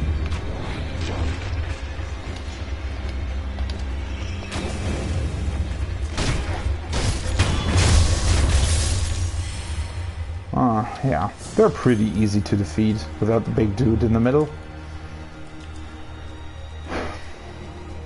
This also...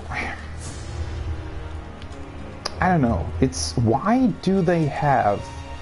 I mean, it's kind of logical that there are a lot of enemies here, right? This is sort of the most important point of the whole mission, is to get to Lord Kuro.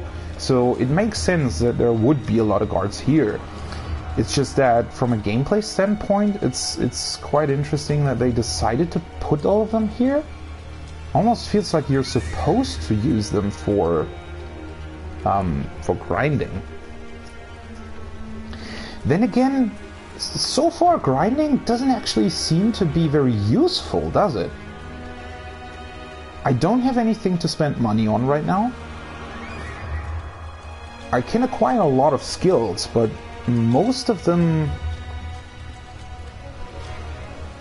don't really seem to be all that important right now. Are they? Let's try to not be seen by the other dude.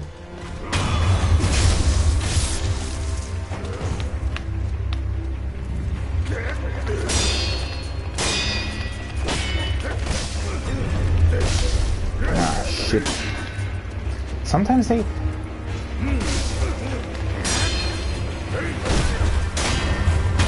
Sometimes they really do attack a lot. So sometimes they just stand there and are defeated quite easily, and then sometimes they, you know, attack quite often. So do I just want to kill... I mean, I kind of... I don't really think that these guys would specifically drop snap seeds. I mean, there wouldn't be any reason for them to have something like that, would there? Simply because they are obviously they are attacking this estate, and they seem to have the illusion on their side, right?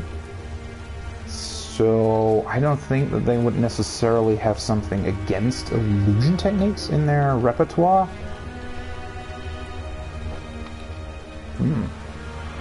Hey, let's change that. How do they...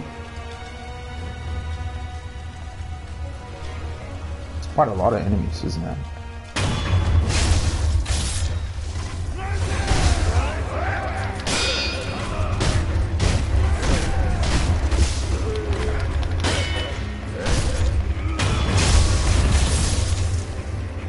Against so many enemies, having the ability to actually recover your health by killing one is incredibly useful. Well, that was an FPS drop. Why did that happen? Oh, huh? Probably don't want to fight for it once. Wouldn't have thought that they'd actually follow you this far. Nope. That's not what I wanted. Ah! And that happens quite often as well, that you're just stuck on like a small stone or something. You have to do a killing blow though, which is interesting. To get the health recovery, I mean.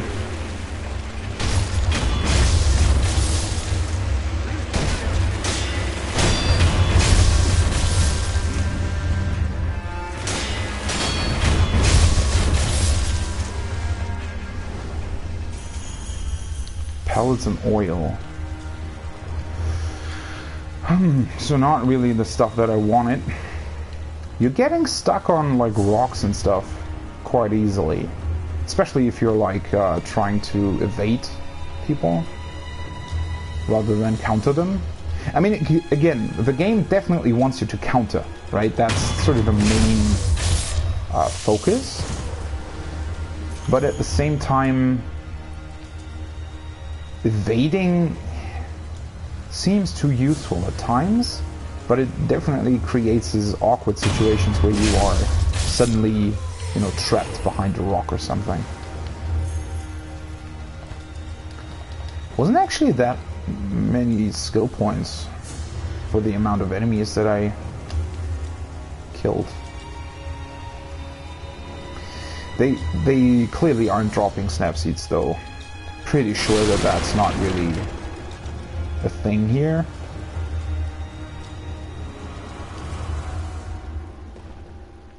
This actually, what? This damages your health? That's weird. Yeah, I don't really... Do you think the monks... No, the monks drop the posture increasing... Oh wait, he's actually looking in this direction. I forgot about that. Oops. The monk actually...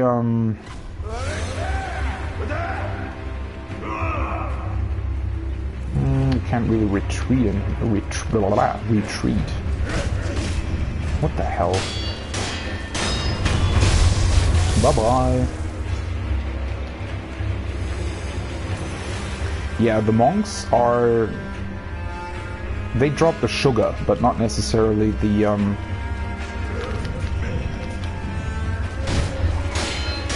not the snap seeds. That wouldn't really make any sense in my opinion. Come here. Kind of dark without the torches of the other guys.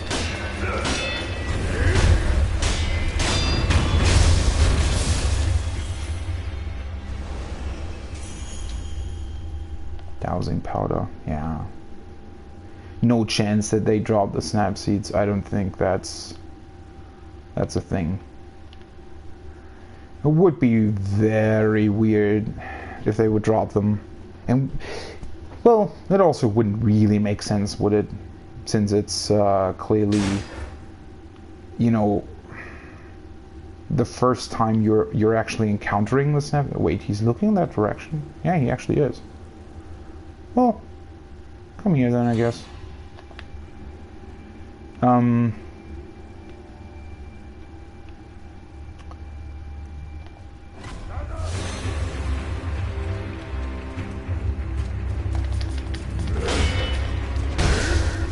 What?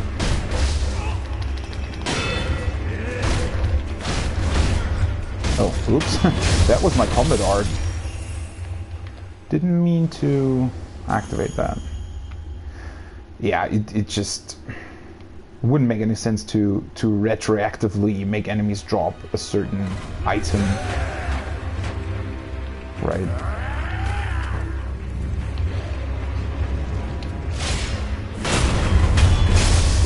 Bye-bye. Oh, that's an... what? That's an arrow dude. Could probably just kill him. Oh, there's the other one. I was waiting for him to show up. Yeah, that's great. Again, like, that's one of the stupidest things that I've ever seen. The camera reset on R3 just doesn't make any sense whatsoever.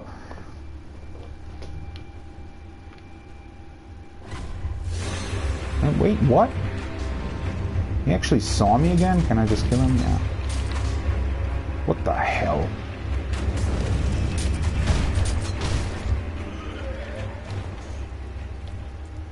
Was that everybody, by the way? I don't remember how many dudes were here. I mean, there was definitely like a monk enemy on a path down somewhere, but I think that was everybody here, I guess. I mean, I can try killing the monk once more. There are two monks, actually, right? They were pretty easy to defeat, because you can just sneak up on them.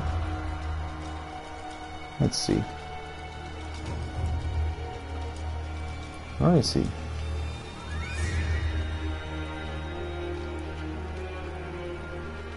Wait, what?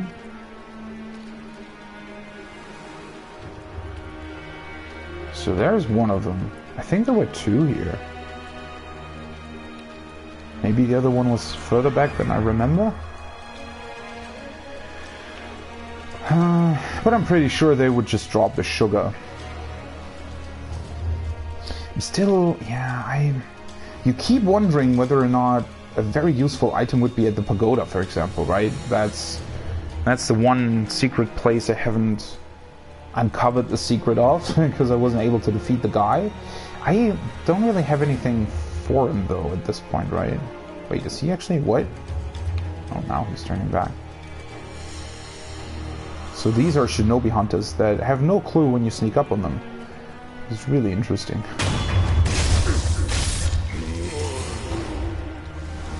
So they drop Gokhan sugar, yeah. Definitely. Oh, shit, he actually saw me right away. That's interesting. Oh, well. Do that again, please. Yeah, of course.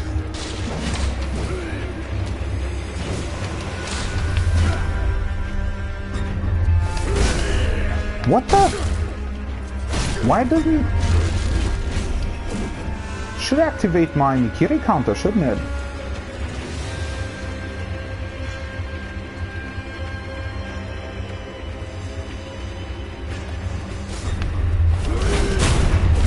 Oh, finally.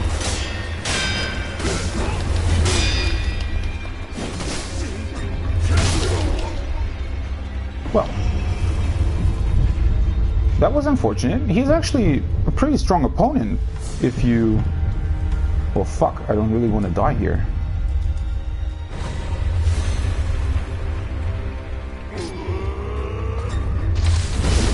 What the fuck? Yeah, that's what I wanted to do. I completely ran... I ran into the completely wrong direction. Yeah. So that was pretty stupid of me.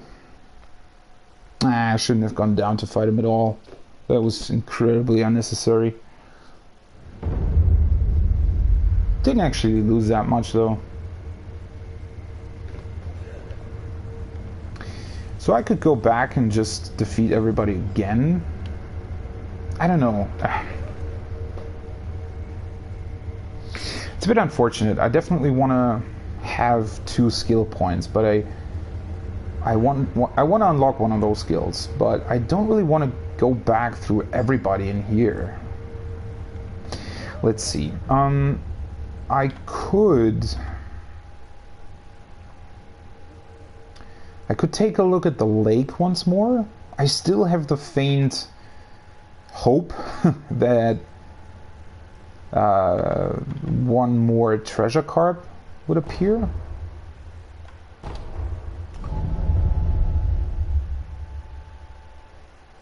I also feel like the dudes at the beginning of the estate level actually give you more experience points.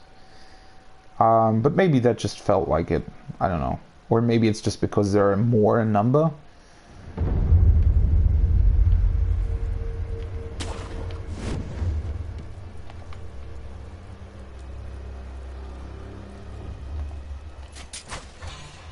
Of course.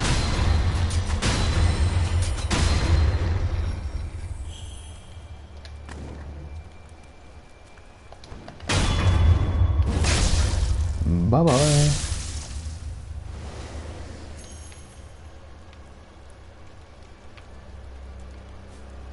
No carp to be seen, I think.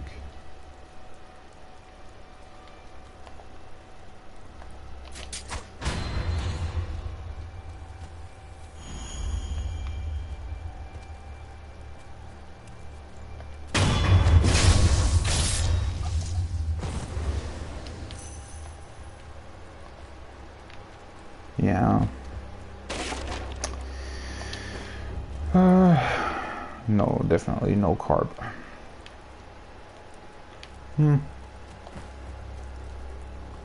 So at this point I just want to get the 2 skill points simply to see what other skills I could get, right? Because there are just a few other skills in that skill tree that I can't see as of right now. So I definitely just want to unlock that.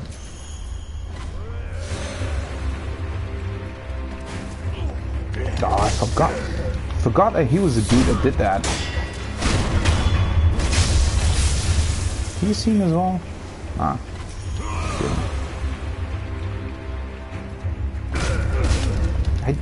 What the hell?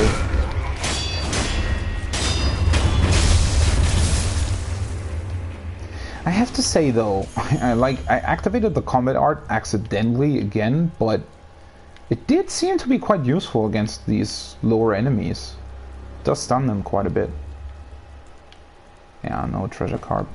So let's just get a second skill point, because at this point I'm just really looking for, you know,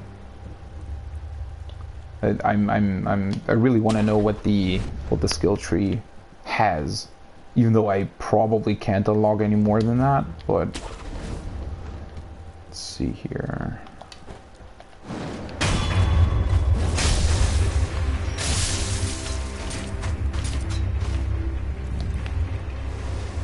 Yeah, your buddy died. Don't you want to avenge him or something? He's not even looking this direction. Really? Oh, the other one. Oh, he actually... I never saw that before. That he actually starts moving once you approach this whole thing. Interesting. So it's actually useful to at least, you know, approach them a bit and then go back here and kill them from the backside. Because it felt really awkward trying to kill him while he was standing right beneath the roof.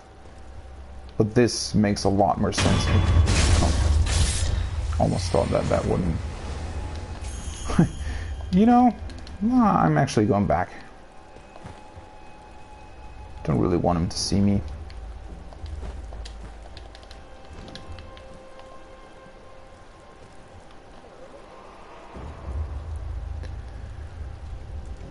So I guess let's just get the next skill point.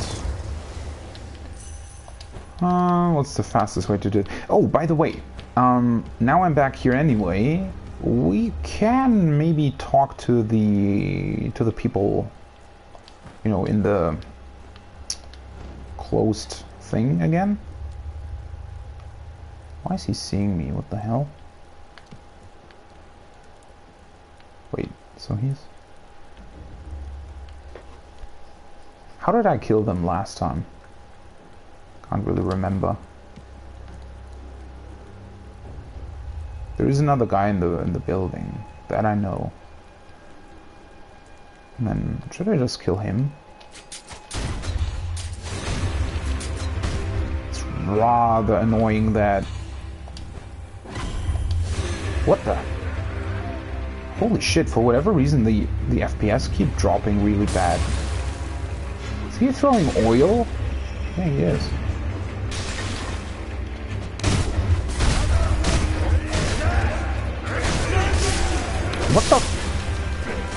What the hell?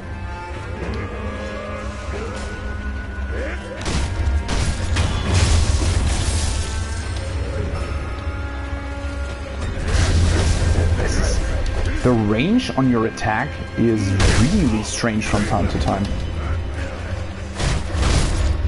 Oh yeah, that's really useful against multiple enemies. I should have used that quite more often, I think. I do have 2 skill points now, though. Wait, is somebody actually running up the path? Yeah, he is. They are going quite... I wouldn't have expected that to happen. They're going quite far up this path.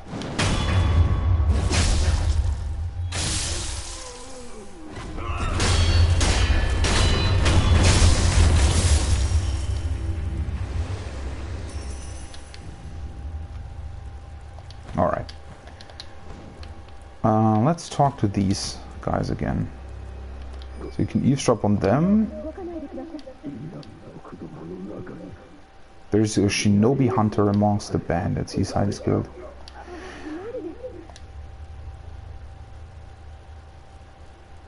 I didn't actually pay attention to that before. Or, well, I did, but I thought he was talking about the mini-boss that you face right here in the garden. But now that I think about it, that might actually refer to the dude at the pagoda. Could be. Let's see, I think he was talking about you're the young master shinobi. You were nowhere to be seen when things went south. Tell me you didn't lead them here yourself. So he's thinking of us as a traitor, right? He's, I think, the only guy that you can talk to that refers to us like that. Everybody else recognizes us but calls us a rogue shinobi. So there had to be some kind of incident that led to us being or going rogue, if you want to call it that. But the people are still, like, most of the people still seem to be on our side, though, even though we, for whatever reason, left. And now, obviously, this is only one dude, but he is suspecting that we have led this attack on the estate because we disappeared for whatever reason. It is quite interesting. I mean, what we know of Wolf so far seems like he wouldn't let Lord Kuro, you know, he wouldn't leave him to fend for himself. Wolf would most definitely try to defend the Lord at all costs, right? So I certainly hope, and I, well, very much suspect that at some point we're going to learn what actually happened. And why we weren't here at the beginning when the attack started to defend Lord Kuro. Alright. Let's see, I wanted to... What skill do I want to get? I could either get this one. This would actually... So I tried the axe against the pagoda guy. And I was able to hit him with it, so it's not like it was too slow necessarily, but it just wasn't really doing anything. Because his posture is pretty much... Like, he recovers his posture really quickly. But having this follow-up attack might be pretty useful. Then again, the current combat art that I have equipped is not the best, so maybe getting this one might be useful. I think I'm gonna go with this one for now, just so that I can switch up my combat arts for a bit. And this is interesting. Sculptor's Karma Blood increases maximum numbers. So you can actually increase the number of spirit emblems that you can hold by quite a bit, it seems. But these always say something different, right? So this is body. Those regretful of their vile actions are haunted by many spirit emblems. Shinobi who've killed many must bear the physical toll of those sins. And then this says must carry the burden of their sins in their hearts.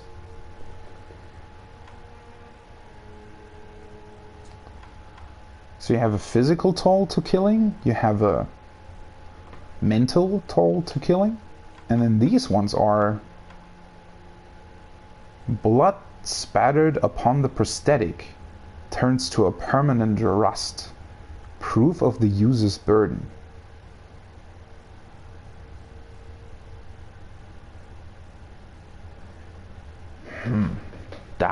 Why would they specifically call that out?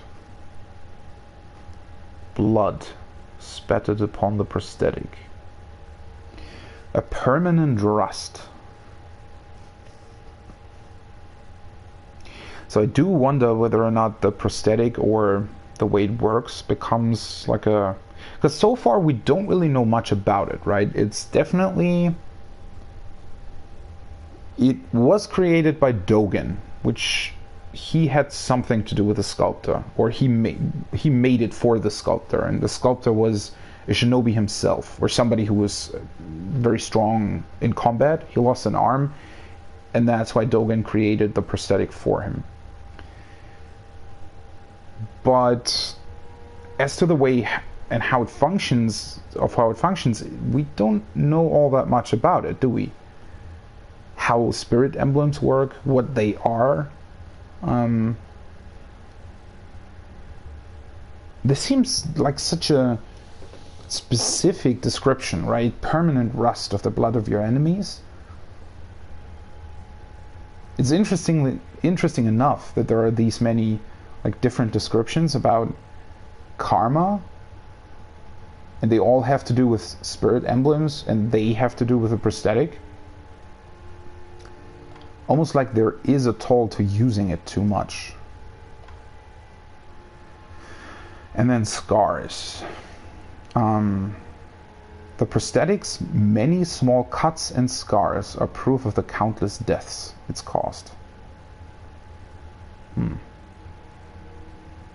This seems to be the least important of all of the four we know so far. Projected force. After using certain prosthetic tools, allows one to draw the power of that tool into the sword and release it in a forward direction. The specific attack changes depending on the tool used. And we don't have those tools yet. So this almost seems like it's a chasing slice, or something similar to that, but just for different prosthetic tools. And then the nightjar / reversal.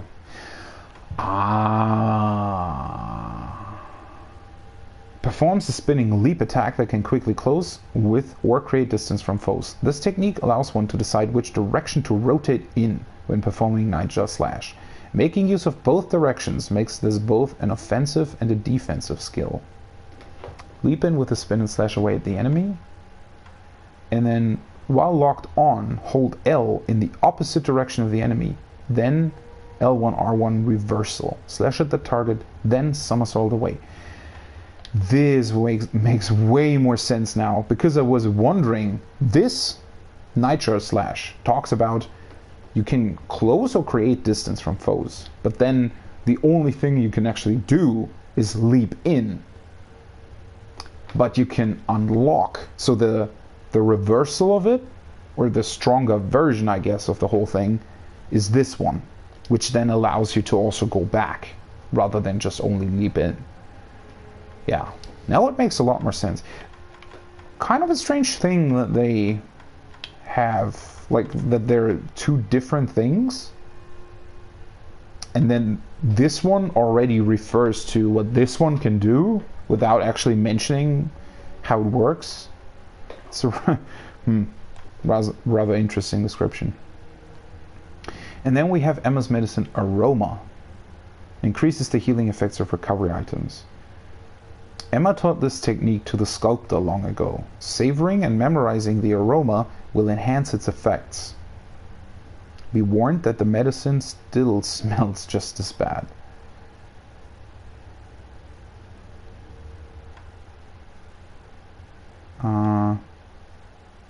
So Emma taught these things to the sculptor.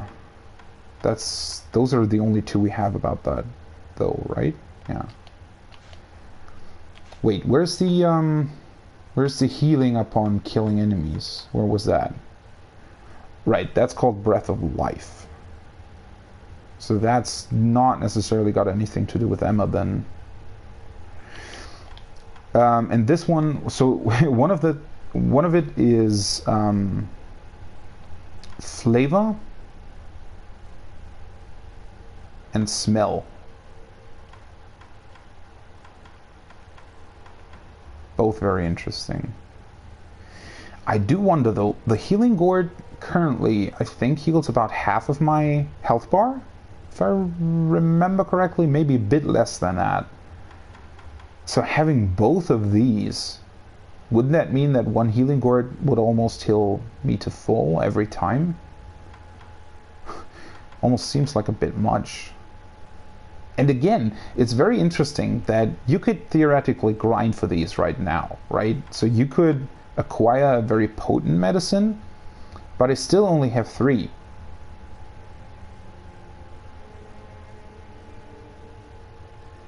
Which is very interesting. That's the only thing that's currently kind of problematic for me personally.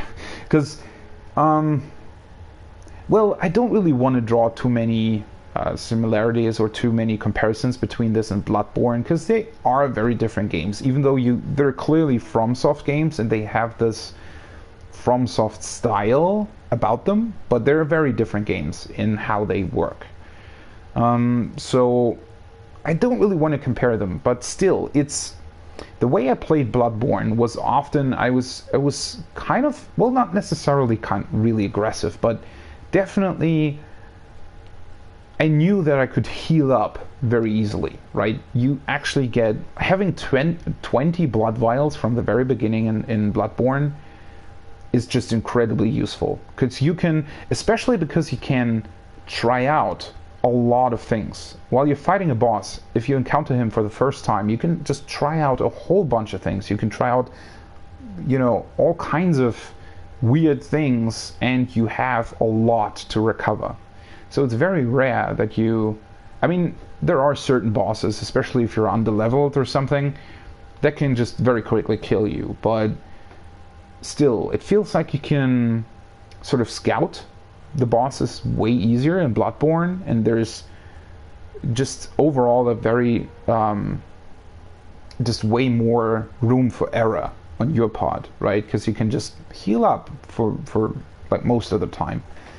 Bosses can still be very challenging, but again, there's a lot of room for error, which that's not really the case here. Only having 3 dedicated heals. I mean, yes, there are pellets and stuff, but they take long to use. They need to heal you up, and there aren't that many of them. You can farm them, yes, but and it's also interesting that you can increase the potency of your heal, but it's very hard to actually increase the number of heals you have. Just seems, it's just a very, very interesting difference, I guess.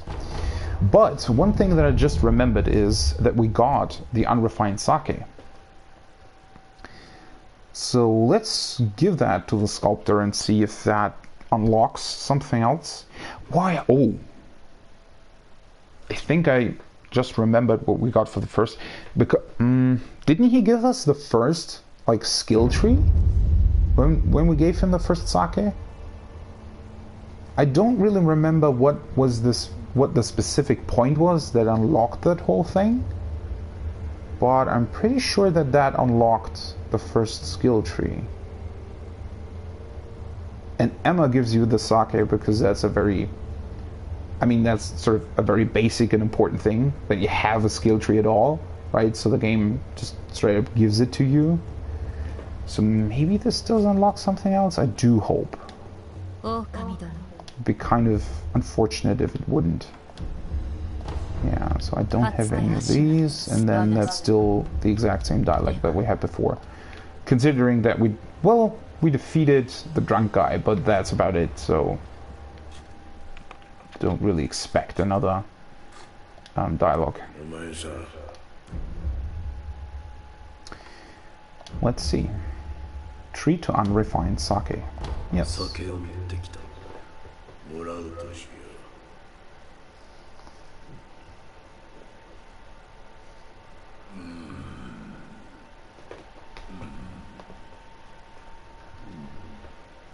口に合わぬか。いや、うまい。Oh.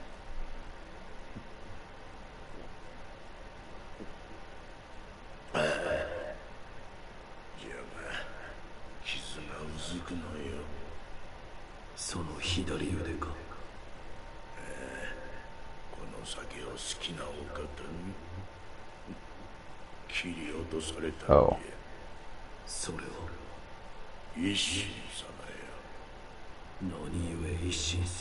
What?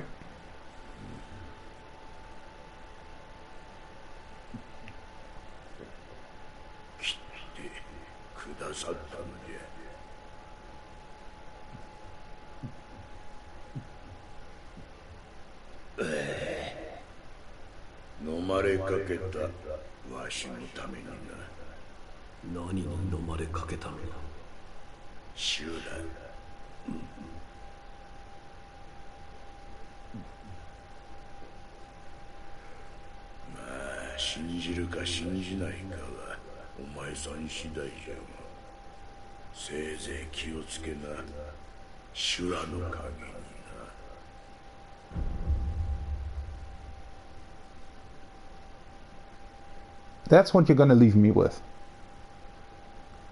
Shura.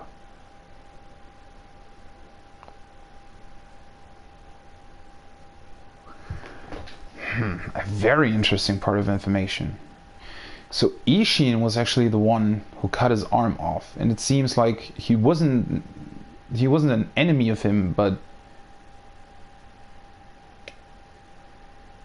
something threatened to consume him.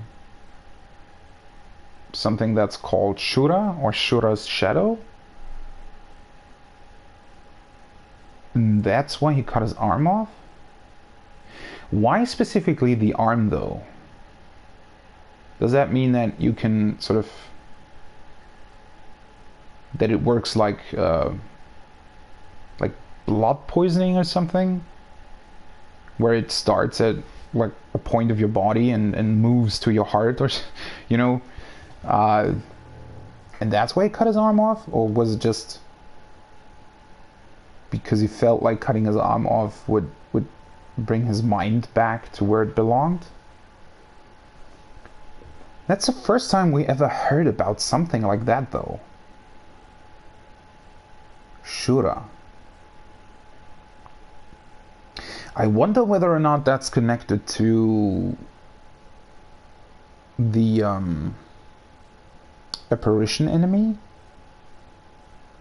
Maybe that's what you become if you get consumed by it. But what would start such a process in the first place? Because, I mean, obviously, he had both arms before. So it's not connected to the prosthetic or to anything that we just looked at with the skills, right? The skills telling you about the prosthetic, you know, reminding you of enemies that you've killed. He didn't have that at that point, so it's not connected to that. What is it connected to, though? It seems to be a rather strange part of information, because it doesn't really seem to be connected to the enemy that actually drops that specific sake, right? We haven't really heard anything about Shura's shadow. Maybe it's connected to the illusion techniques of Lady Butterfly, but that doesn't seem to be the case either, because the kunai states that she just trained for them. So I guess that they are more like really acquired or trained skills, and not something that would consume you or be, well, like an unintended effect or something. I kind of thought that we would get something out of this, though. This is the same text as before. We don't have any new prosthetic tools. Still no way to upgrade them though. So what was the point of this? Was it really just to get more flavor text?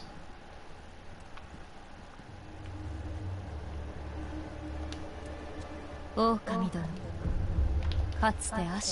she doesn't say anything new either.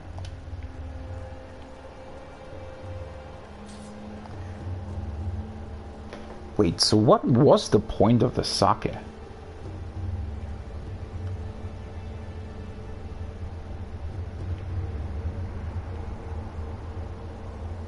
I kind of thought that we would unlock something.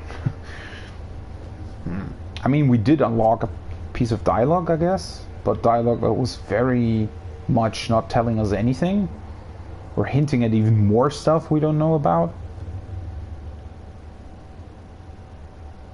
Rather strange.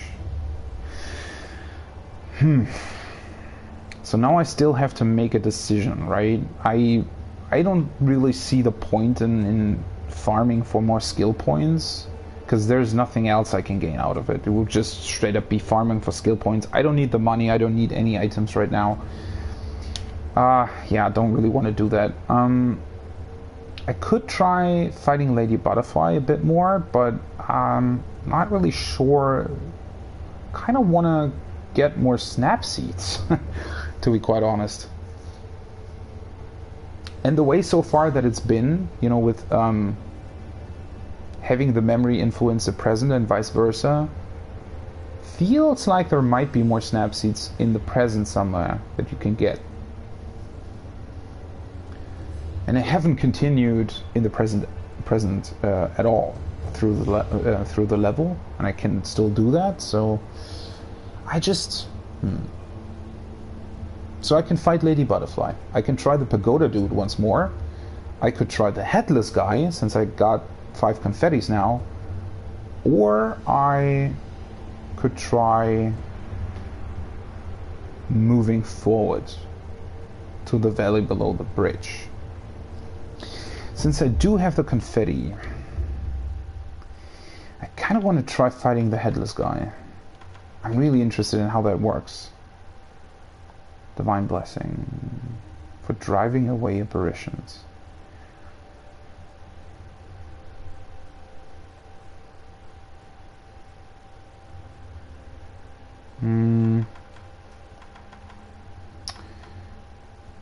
The only thing that I don't really know is what else might be useful. I don't think that he's poisoning me. He's probably also not really burning me. Could increase my defense. That would seem like a useful thing. And then maybe my resurrective power if I've died, but I can still. Ash or oil.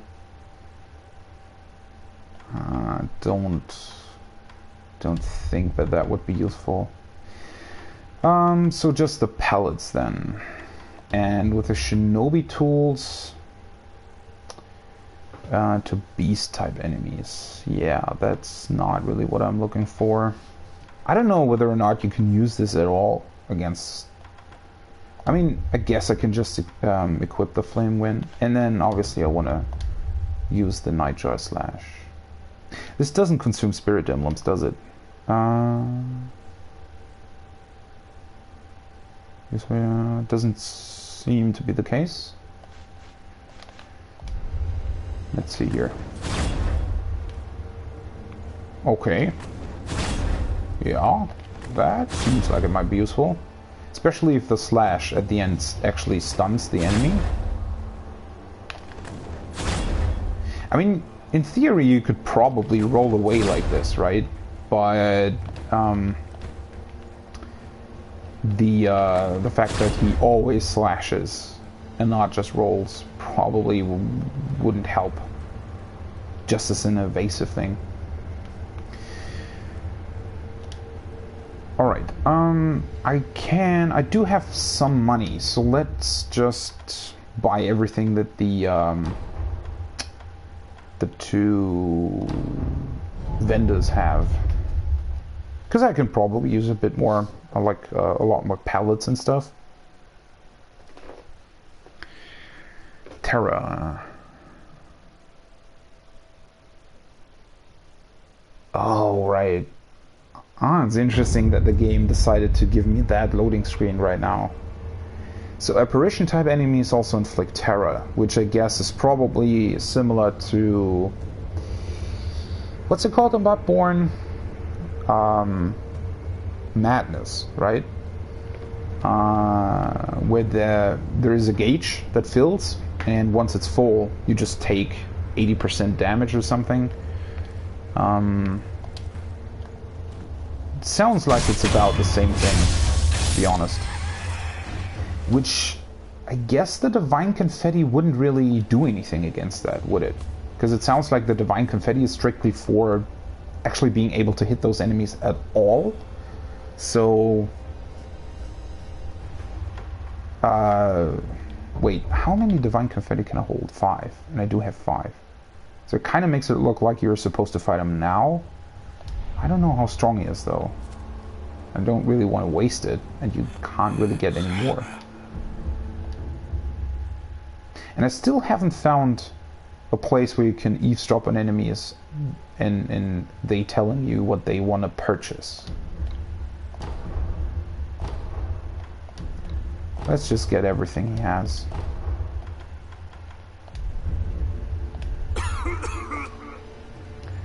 Is that actually what will be? So he's not changing his dialogue or commenting on the fact that I bought everything off of him, which is also interesting.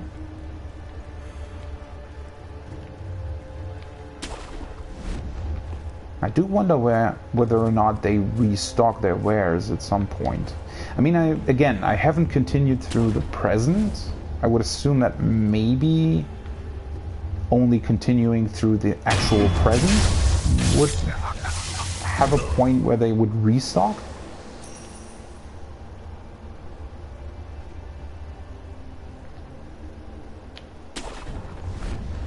Because it does feel a bit strange that they are limited on very basic items that you can farm anyway. Because at this point, like pallets and also ceramic shards, all that stuff is just dropping from enemies. So, you know, having only a limited amount being purchasable,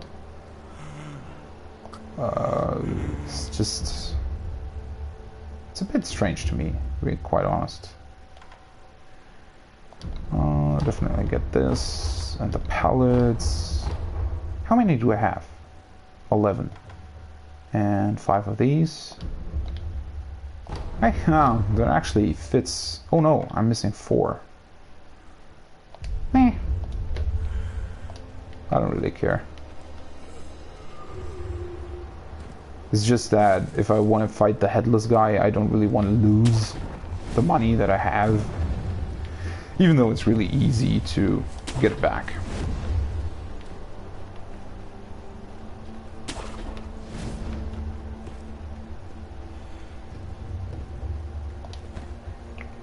There's also quite an interesting thing in this game, isn't it? That you are... I feel like while the skills are definitely useful, especially the passive ones actually do increase your character's strength, I guess. At the same time, they're still not that useful, right? I mean, levels in Bloodborne are much more useful than the skills here. Well, that's not necessarily true, but I don't know. At this point, I think the levels seem more useful. Because at the beginning, leveling up in Bloodborne feels really useful. Simply just because you get a lot more health out of it and you're getting stronger. So especially I feel like the first 5 to 10 levels feel incredibly useful, and like you're actually getting stronger.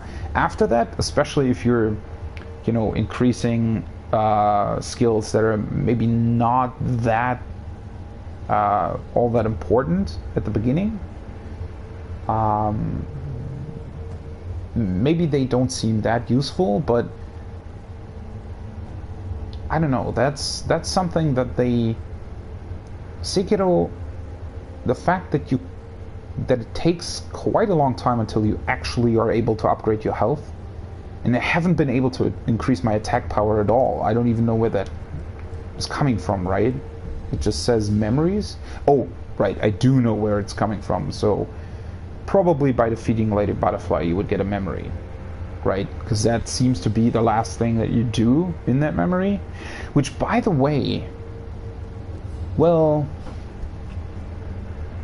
I would assume that you can still enter the memory. I don't think that it would completely disappear upon defeating her. Because that would mean that you wouldn't be able to go back to the pagoda, right? Or that you, like, if you missed anything... No, that doesn't make any sense, because the treasure carps are still there, right? the little dude, whoever he is, in the small hiding in the lake or river.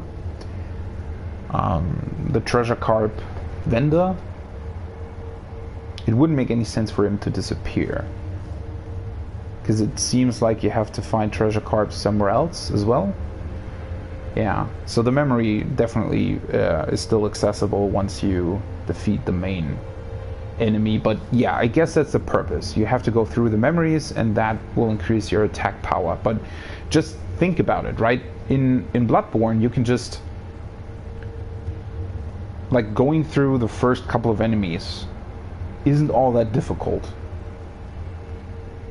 Yeah, sure, you can maybe die once or twice if you're completely new to the game, but it's rather it's not that difficult, and you can then level. I mean, well, to be fair, the first leveling point, that's what I forgot about, right? You are only able to level once you acquired the first insight, because then that's the point where the puppet wakes up in the dream. Yeah, so technically it does... maybe that's the same thing here, where it's, you know, just being very stingy with how many memories and priorities you get at the beginning, and then it increases later on. Might be the case. Alright, let's see here. Underbridge Valley, that's definitely the faster way to get to the headless guy. Outside the dilapidated... wait, what? Oh, that's the tutorial dude. Yeah, I thought that they were talking about somebody else, but that's the tutorial dude. Oh, they didn't see me, right? Let's just... I don't think that they'll see me.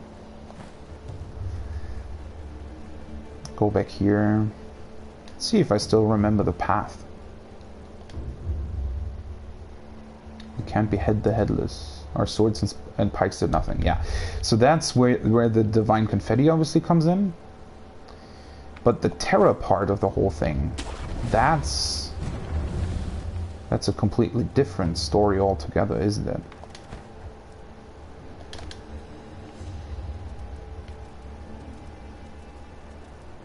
Because if he does inflict terror, which I assume he will, I don't have anything against that, I think.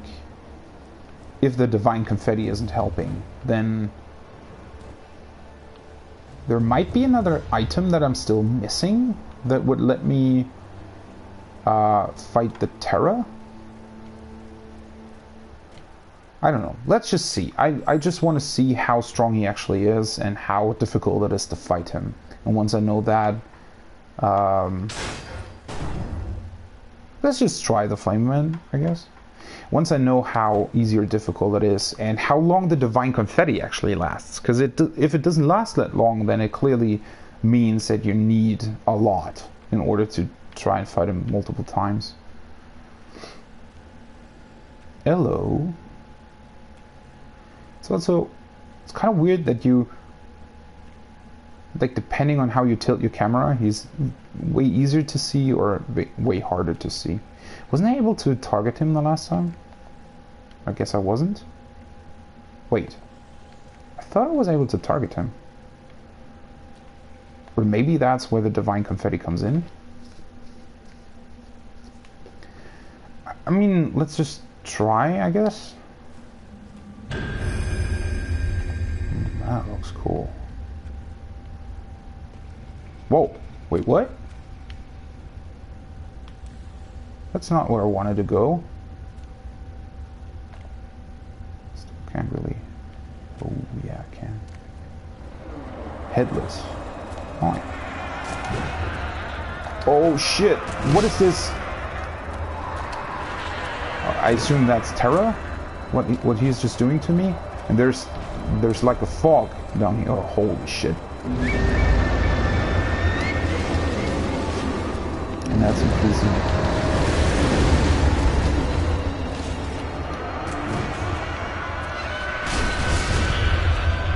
Well, ugh. His head or his throat looked... I just want to...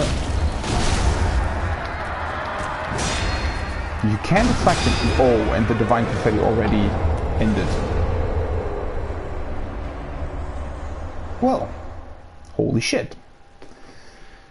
So... The divine confetti actually doesn't last long at all. It seems like. I did damage to him, but I do wonder whether or not you can approach him silently. I mean, he definitely turned back very quickly, but there might be a way to approach him without being noticed. Either by using the sugar or by getting the other skill that decreases the noise you make. Let's get back to the dilapidated temple and see if anybody comments on that. Or, would anybody else comment on it? Not really, right? Let's see here. Maybe you can ask Emma or the sculptor about it once you encountered him. But yeah, with the divine confetti only lasting for how long was that? Maybe 30 seconds or something? So it lasted about as long as the sugar lasts, I think, which isn't very long at all. And then there was the fog, which was preventing you from actually moving fast. No clue how you would prevent that from happening. It really feels like you're missing quite a lot of items to defeat him, which is interesting. So they do give you the divine confetti, but you have nothing against the terror that builds up. I haven't actually tested that, but it just really feels like it's the madness from Bloodborne. But I have nothing against that. I have no items that would clear it, and I have no resistances. Although this game doesn't really seem to have resistances and such things, but I assume that there definitely should be an item that increases your resistance against terror buildup. Most definitely. And then, yeah, I mean, how are you supposed to handle the fog? That just seems weird. Let's see if they comment on it. No.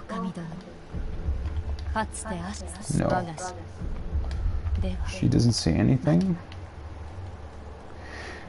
So yeah, it definitely felt like I was missing a lot to actually be able to properly fight that guy. And he's not commenting on it either.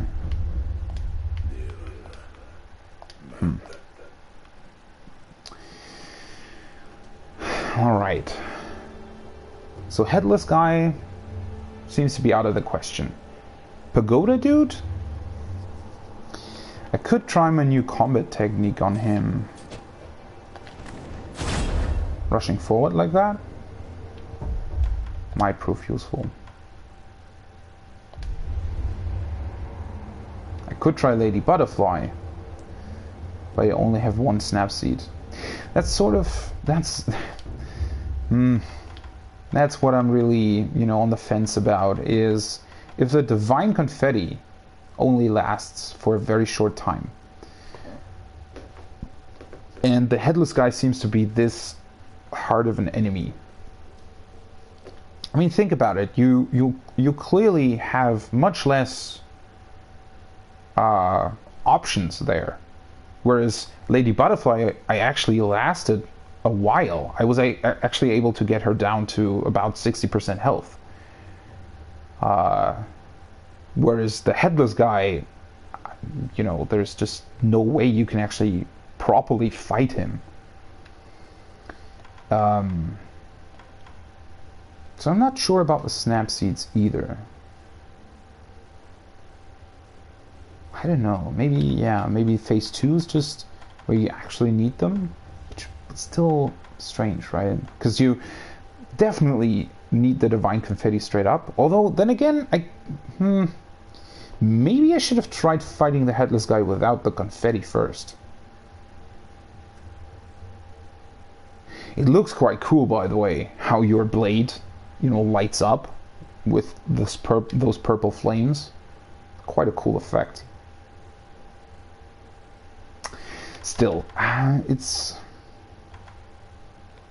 And then I still don't know what these are about. Why would you need a higher chance of acquiring items from enemies that...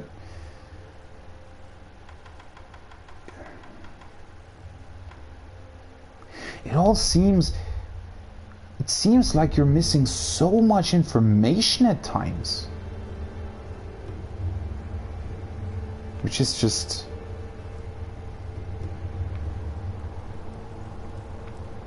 Alright, let's just continue the normal path. I really wanna... I feel like I'm still missing a lot. And the only part where we can actually progress without having to fight a really strong enemy that apparently needs items we don't have seems to be this path. So let's just do that. Let's see what's down here.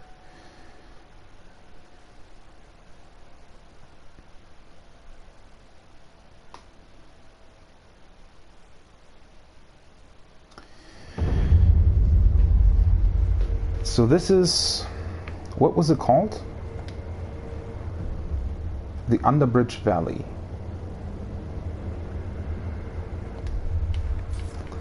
Let's see. So there's definitely a path. And we still don't really know... So there are enemies over there, but we can't get to them. And then there is also that part that we weren't able to get to. Let's see here. Which is rather strange as well. Because that just straight up looks like another cave that would be connected to the cave with the Headless guy, but it's not. It's a completely different area altogether, it seems. And there's no way to get to it, but you can see it.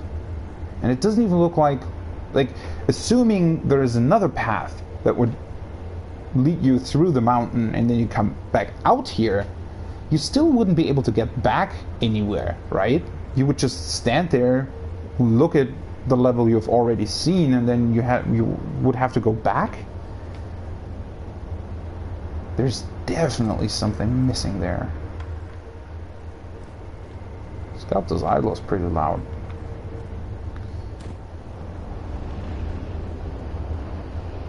What the hell?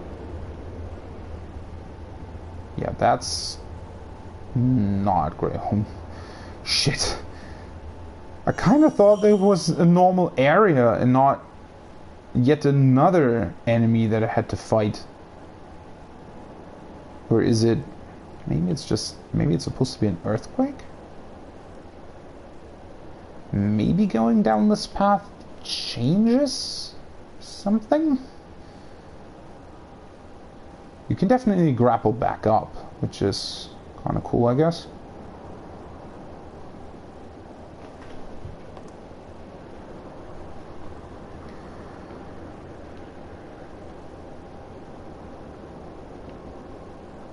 Alright, let's...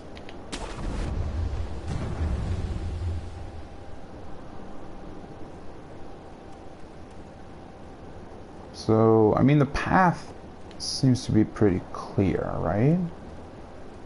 Doesn't really seem like there would be anything else down here. It's quite a long way down, though.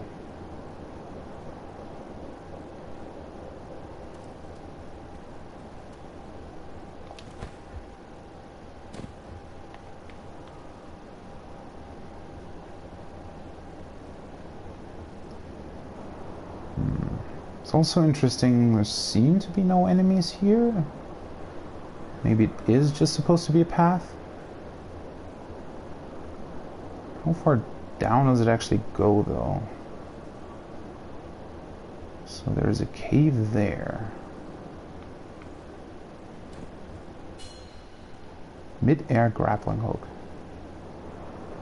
What? Huh? Why would you tell me that now?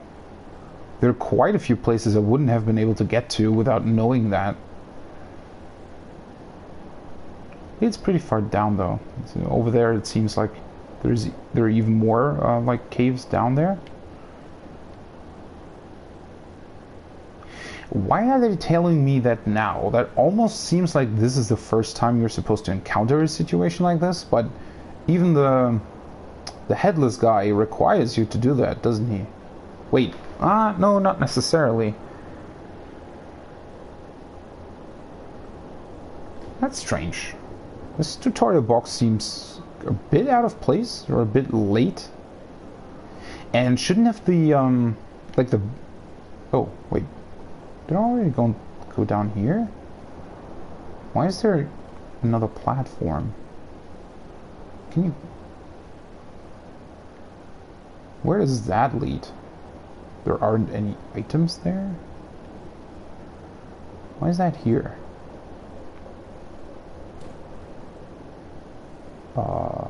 Well, you can just grapple from here as well, I guess. Can't go further down though. Now the tutorial disappeared. There are quite a few platforms here. I guess let's just try and jump over there. Holy shit, that was late. Ooh, that was a weird... So that's definitely a cave entrance of some sort.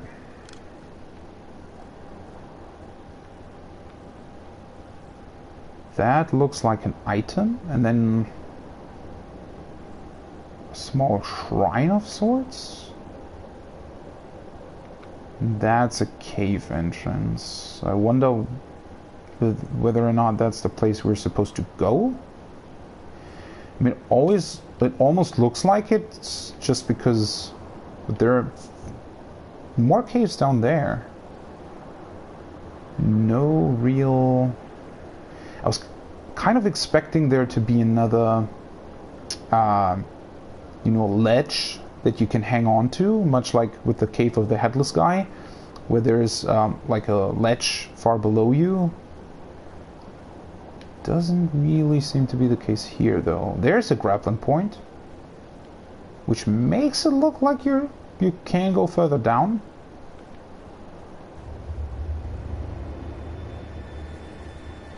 And the music starts up. Wait. What the hell is that? Who are you? Holy shit! That's a giant snake. Fuck. What the fuck? Can I actually hide here? Is that how it works? Holy shit. So... Right, I found part of its snake skin I just remembered. I was wondering about that. Holy shit. Alright, so he looks over there. And, well, wait, that's where it came from. And that's a grappling point I have to go to. Shit. So, I guess I have to wait for it. And then... Holy shit. I mean, you most definitely can't just straight up fight it. That's definitely not something that you're supposed... Oh, wait, no. There's a ledge here. I just noticed. You can hug the wall. Wait, so... You can hide there. But he does... So the snake seems to look at all the, like, possible hiding spots. Why is this wall here, though? I thought you were... I think it's just... Oh, right. So that small hut or shrine or whatever it is, I guess you can hide in there as well. And I think this wall is just here so they can have a greater look. And there's a couple more grass down there as well. So I guess just wait for it to look over here and then just go down. I can immediately grapple to it, so let's wait for it to take a look up here, and once it turns back,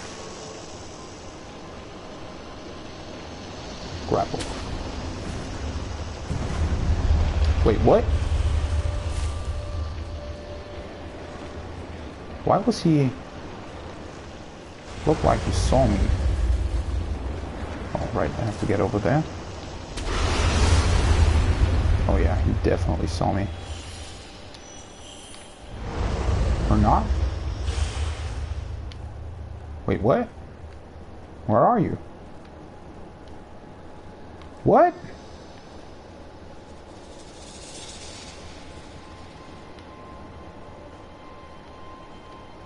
Is she hiding now? Is she waiting for me to come back out and then just straight up killing me?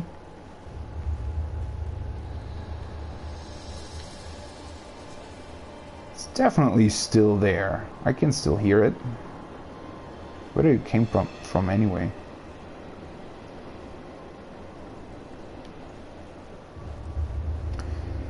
So I guess you're going through this cave and then through the grass. And yeah, that's the cave, right? That I was looking at before. Seems like it. So I guess this is sort of like an obstacle course of sorts, with the snake just hindering your progress. Didn't it retreat into this cave? There's another hogging spot right here. Oh, there it is. Came back up. Holy shit.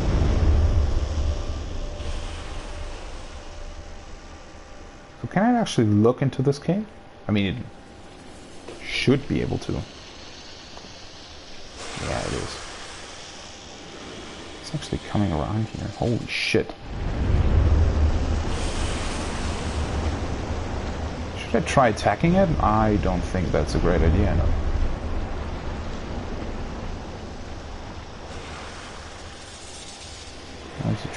Wait, he came from that point though, which is interesting. Thought it came from somewhere else. So is he looking to the left here? I don't think he is.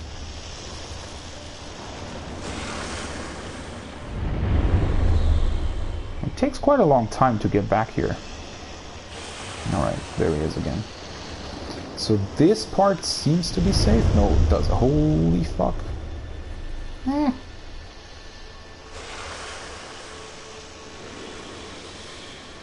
Yeah, now he's coming back into it, into this cave.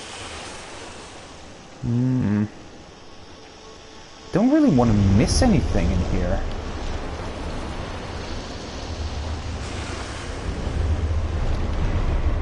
So let's see. Is there something down here? Why is this here? Can't go further down, can you?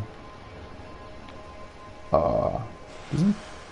Look like it. Can you even go back up? Yeah. Why is this here? Seems strange. Alright. He's coming back in. No, he's not. He's... well, now he should be.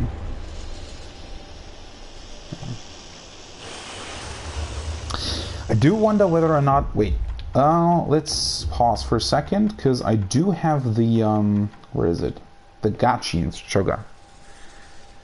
Suppress the sound and presence for a time, making the user harder to detect.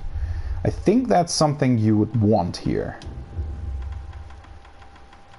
Because that might be... that might make it easier to just slip past it, I guess. Hello. Alright. So once it's out here, there's nothing down here, it seems. And there's a grappling point. So you can hide in here? Is that really the case? Nothing down here either. And then... ah. Yeah, you can hide in here. Let's use this. I think that might be useful. Holy shit. Wait, what?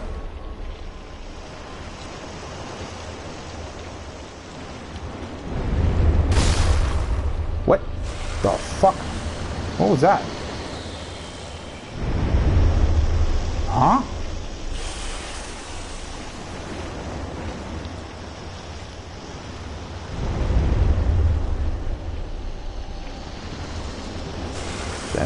That looked weird. Oh. This is cool. So now I guess the next part would be to go into that small thing over there.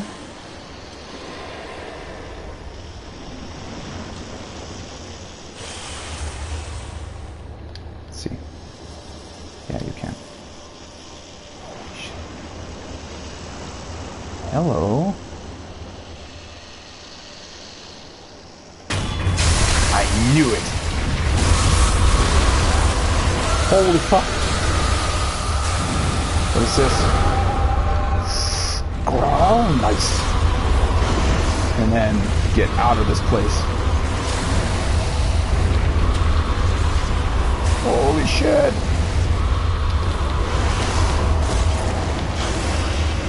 What the fuck? He's actually attacking me?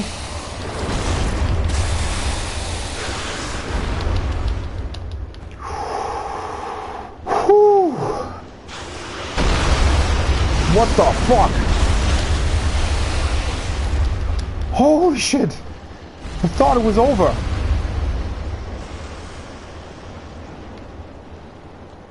Wow. Holy shit. Alright, doesn't... it's probably coming back, right? Where are you? Or maybe not? What's that tree? Is it gone? Wait, was that the path I took? Or is that another path? Kinda want to go back. Holy shit, that was cool. Whew. So I kind of, yeah, it definitely looked like you were able to attack him at one point. So oh, what's over there?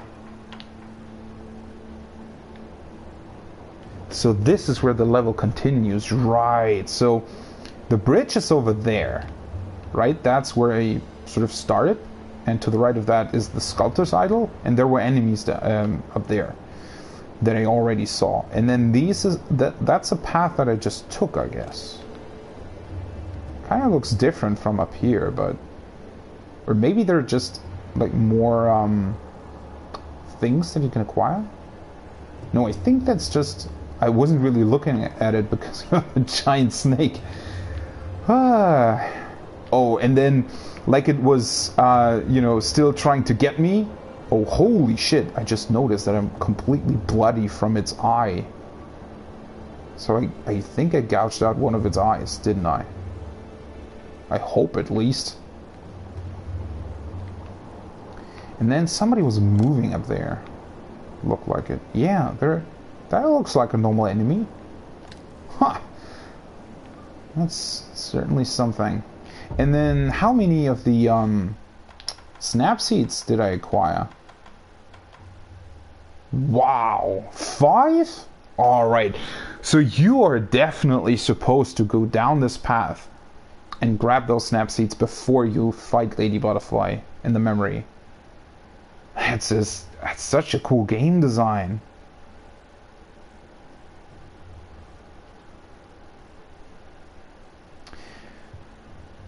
Yeah, and the whole part right now with the snake was much more risky than I first thought it would be. Like, I thought that it would just straight up keep, you think it will reappear? It would probably just straight up kill me now. If it reappears, like, don't really want to go down there, but that's definitely the path that I took. I don't think that there is necessarily any more things down there. I think those snap seeds are probably sort of the biggest thing that you want to get out of it. So that would give me the opportunity to fight Lady Butterfly a couple more times. So I hope that we get another Sculptor's Idol somewhere here. And then after that, we might... I hope it's not coming back. But I don't think it is. It's really cool how you can look back to places you've already been to. So that's... What part of the level is that? I think that's the very beginning, isn't it? It kind of looks like it. Yeah, it definitely is. Kind of isn't loading in properly, unfortunately, but yeah, it's definitely the beginning parts. I mean, after that whole thing, there has to be another Sculptor's Idol somewhere around this place. It was such a cool way of doing that. And the whole part of, like, hiding in that small thing and then you being able to stab its eye. I do wonder, though, we were definitely encountering that snake at another point. I feel like that wasn't the last encounter. Oh. That's a Sculptor's Idol, isn't it? Let me grab the item first. I don't think you will be able to see me. Yeah, there's probably going to be another encounter with it, and then we're probably able to attack its second eye, I guess. And so this almost seems like a completely normal level right now. Wait, can I eavesdrop on them from here? Where's the other? Oh, there's another memory, it looks like. Or not a memory in the sense of a memory that you can enter, but one of the... We encountered one of those before at a stable near a dead horse where the second merchant is. Now, can he actually see me? I want to eavesdrop on those guys. I don't know how, though. Is he looking down here? Let's get to the Sculptor's Idol first. After that whole snake thing, I really don't want to die. Although I don't necessarily know how the game would handle you dying here. If it would make you encounter the snake again. Then again, whoa! Who the fuck are you? Wait.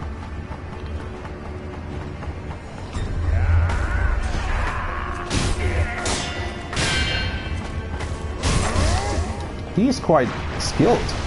Ugh, what was that?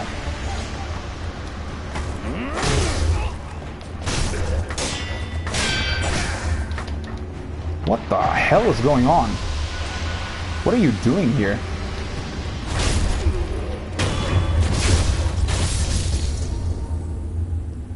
Herb catalog scrap?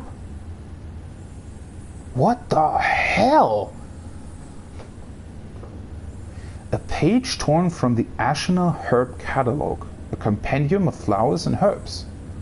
Herbs. Whatever. The snap seed naturally grows in ravines and deep valleys. Yeah, that's where we just encountered it. According to denizens of the Sunken Valley. We have heard about that before, right? Such places are appropriate for offering oneself in marriage to the Great Serpent? If one wishes to become a bride, they must enter the belly of the serpent in the valley. What? Wait, what do they mean by the belly of the serpent? The belly of the serpent in the valley. Is that supposed to be the valley? Is it called that because the serpent lives there? Or is that suggesting that you have to get eaten by the serpent?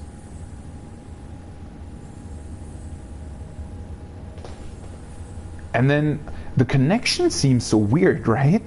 So the snapseed naturally grows in ravines and deep valleys. That's strange, right? Because that kind of suggests that it regrows at a certain point. So are you able to always, after a certain time, are you able to grab 5 more snap seeds out of that valley?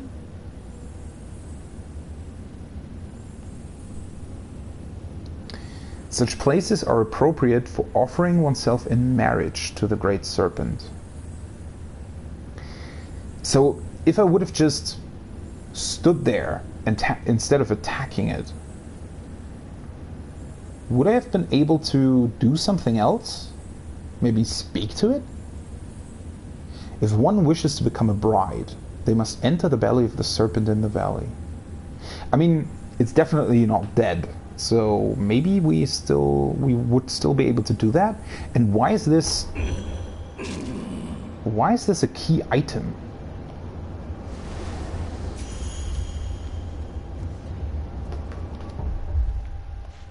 It's a key item, isn't it?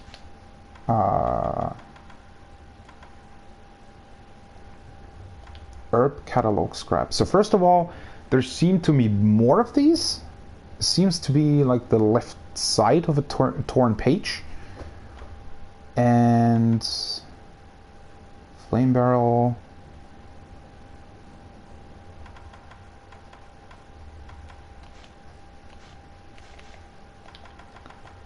Can we do something with that, or is it just giving us a hint? So these are the skill trees, right?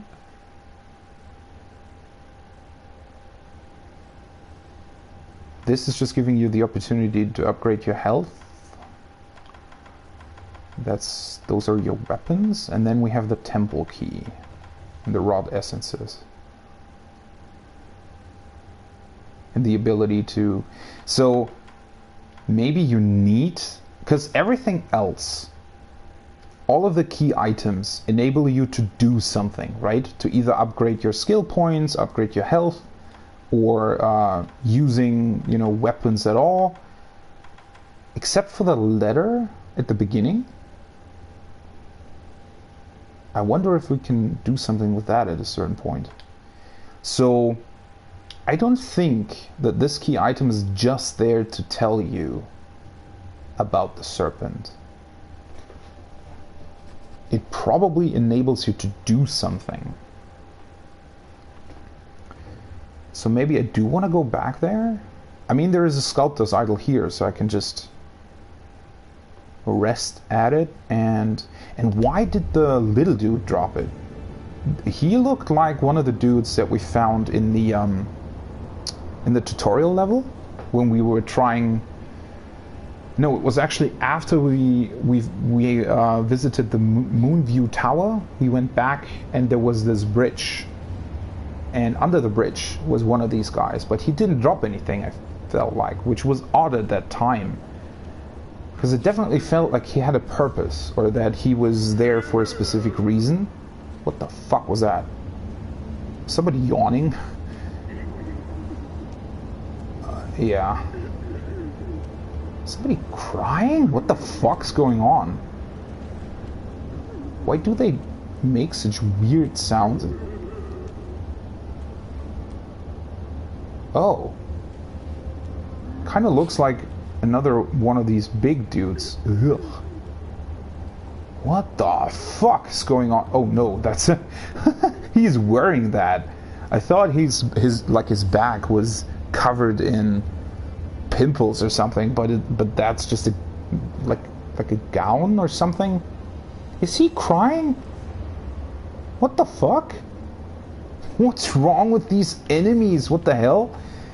First the small, and you get a lot of that sugar here. That's weird.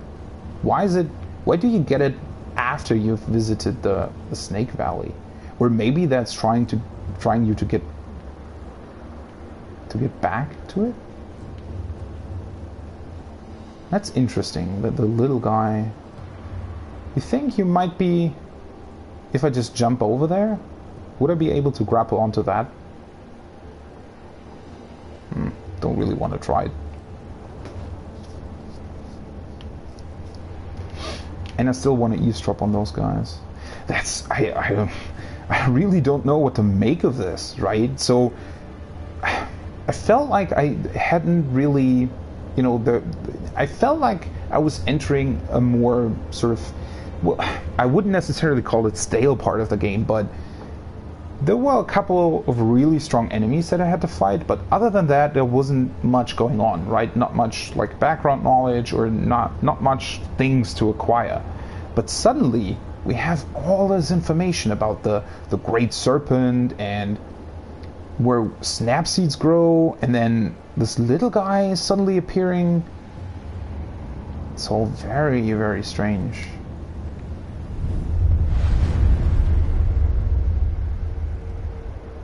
Ashina Castle Gate Fortress. Gate Fortress. Makes it sound like this is the actual entrance to the castle. Which...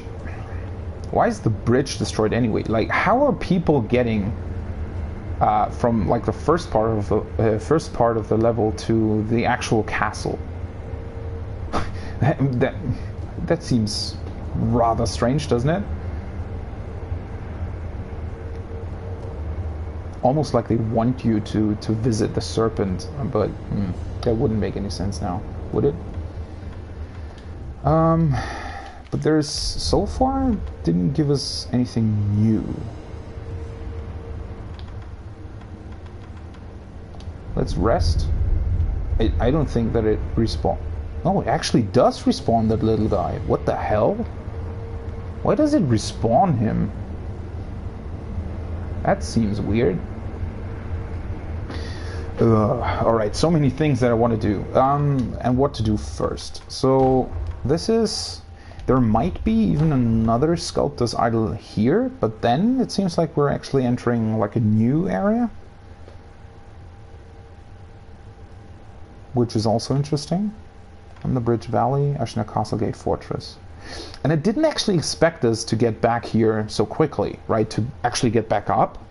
I was kind of expecting the valley below or Underbridge Valley to actually lead into a valley, because we've heard about the Sunken Valley a lot at this point.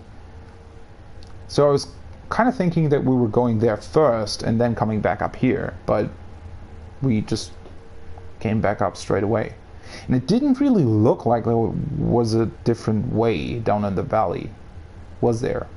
I mean, maybe if you interact with a snake somehow, but did this map actually change? I don't think that it did. So we have the Hirata estate, which is actually interesting that it's painted with the flames still there, right? Because I mean, at this point in time, it would be completely destroyed, I guess. Or they would have built it back up, but obviously the flames wouldn't still be there after 3 years. And then we have the outskirts. Yeah, and on this map, the bridge is actually intact, right? The bridge where we just were, where the gecko is under the bridge. I don't really know what I was looking for anyway.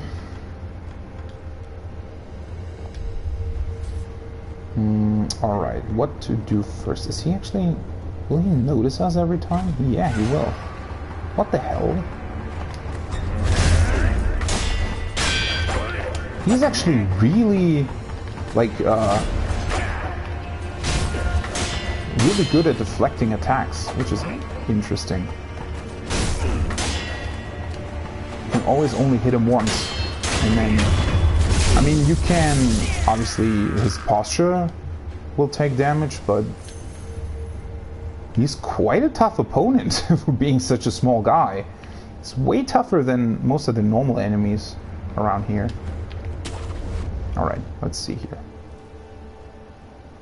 What is going on? Who are you?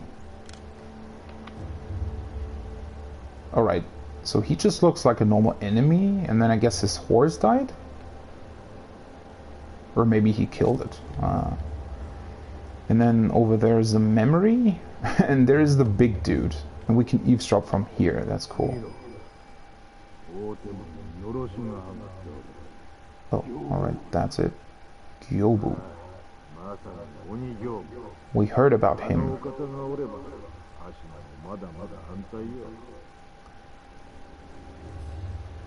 Okay. Gyobu the demon. We heard guards talk about him before. They were also saying that he was quite the strong dude. I guess. I was kind of hoping that the eavesdrop here would give you information about what they want, right? So information about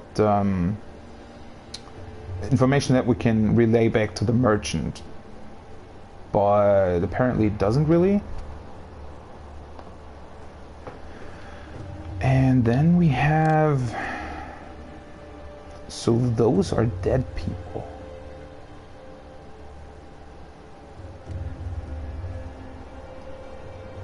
Why are they lying there? That's peculiar. Who is that? He's actually crying. What the fuck? These big dudes are really, really strange. Or maybe he's... I mean, the last guy, or not the last guy we encountered, not the one in the memory, but the Mochi guy, Mochi Hammer guy, looked like he had his eyes gouged out. So maybe that's the case here as well? Are they maybe trying to create, like, demons with red eyes?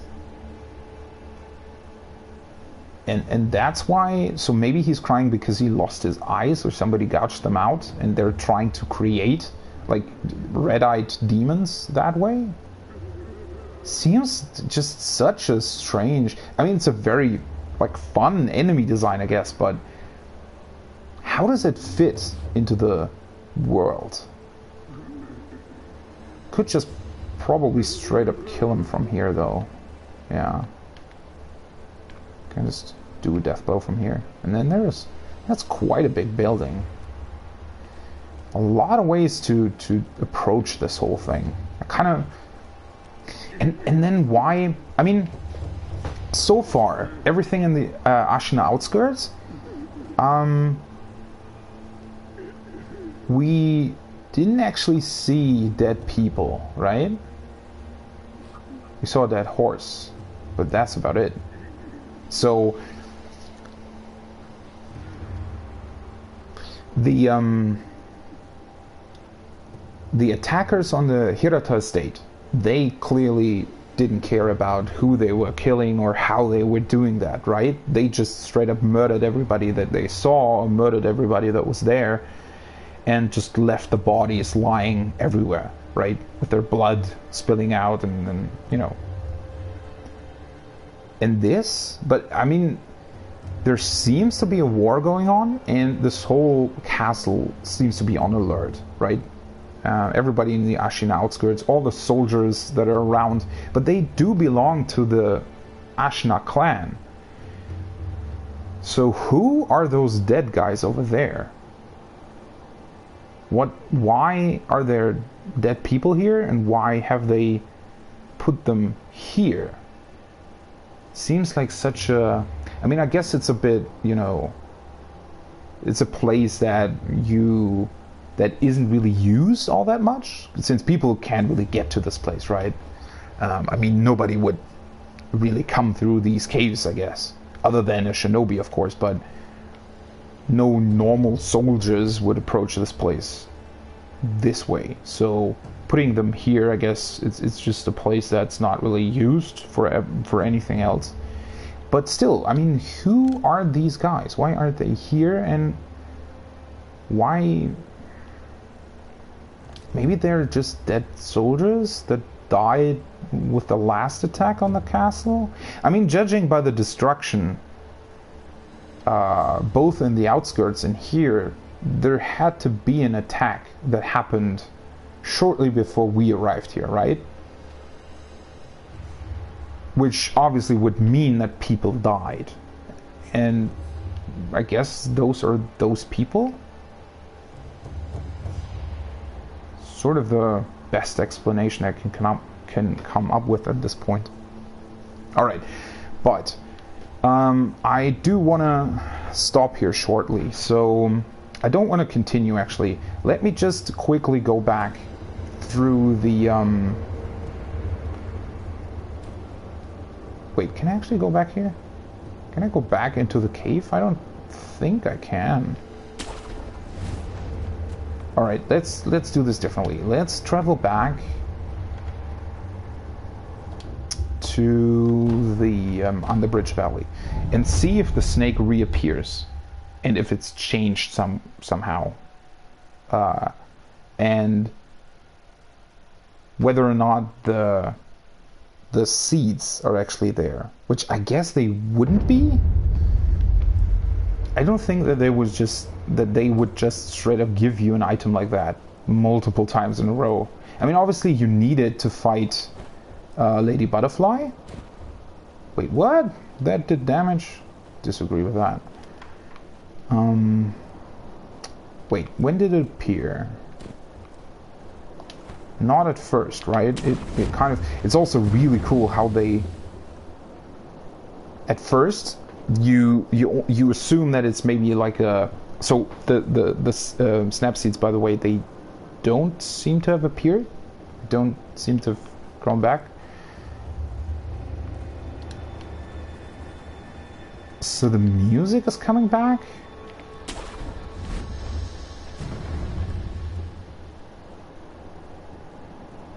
That sounded like a snake.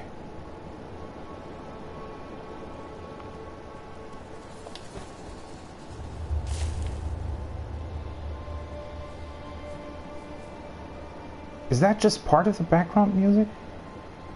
The background noise, whatever?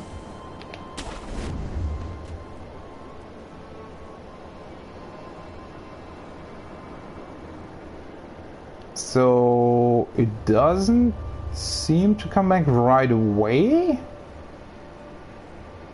but it still seems like it's here somewhere. It's definitely not completely disappeared. You can still hear snake sounds.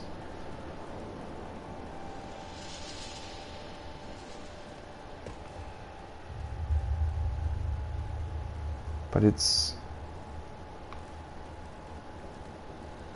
I don't know. I don't necessarily think that there's a point to this whole section. Although it's rather strange, if the snake doesn't reappear, then wouldn't you just be able to go back here and grab the seeds anyway?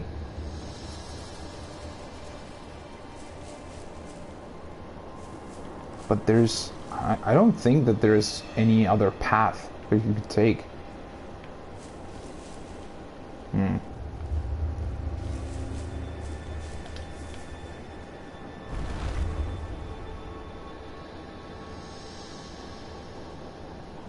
Yeah, Doesn't look like it.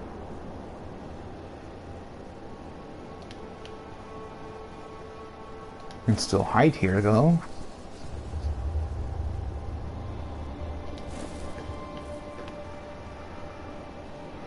All these stones. The tree is also pretty spectacular looking.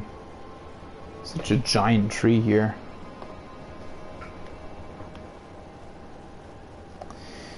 I mean, this kind of looks like a plant that would grow back at a certain point, but I don't know. I mean, this cave, the whole thing, it kind of looks like there's more to it, but maybe not right now. I mean, maybe at some point the snake does return and straight up destroys something that might give you an entrance to another place. Just doesn't seem to be the case right now. But there's, you can't really go back up here. So it appeared here, right? So it's sort of backside that we weren't able to see was here. So is that where it retreated to, or was that just coincidence? I mean, judging by the snake skin that you find, it probably just sort of slithers through all of these mountains and doesn't necessarily stay at one place. It's just rather interesting that it doesn't reappear at all. Or, yeah, it just... You kind of hear it. You can hear its sounds. Maybe it just retreated back into the valley or whatever, wherever it came from.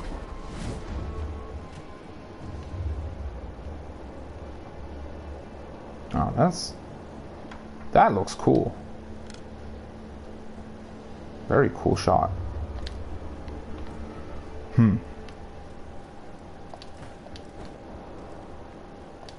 Yeah, so what was that? Game has trouble loading the lighting properly in this cave. It's unfortunate. Or maybe it switches between different LODs, I guess. It's also got some FPS drops here. I do wonder why.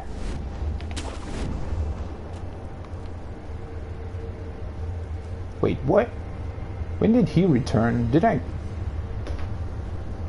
rest in between? I thought I killed him. What? Oh no, it's because I traveled, right? I traveled to the other sculptor's idol. You can even see it better here. So that's... Yeah, that's the destroyed bridge. Holy shit, that texture looks bad in the distance. Interestingly enough, it does load the grapple point properly.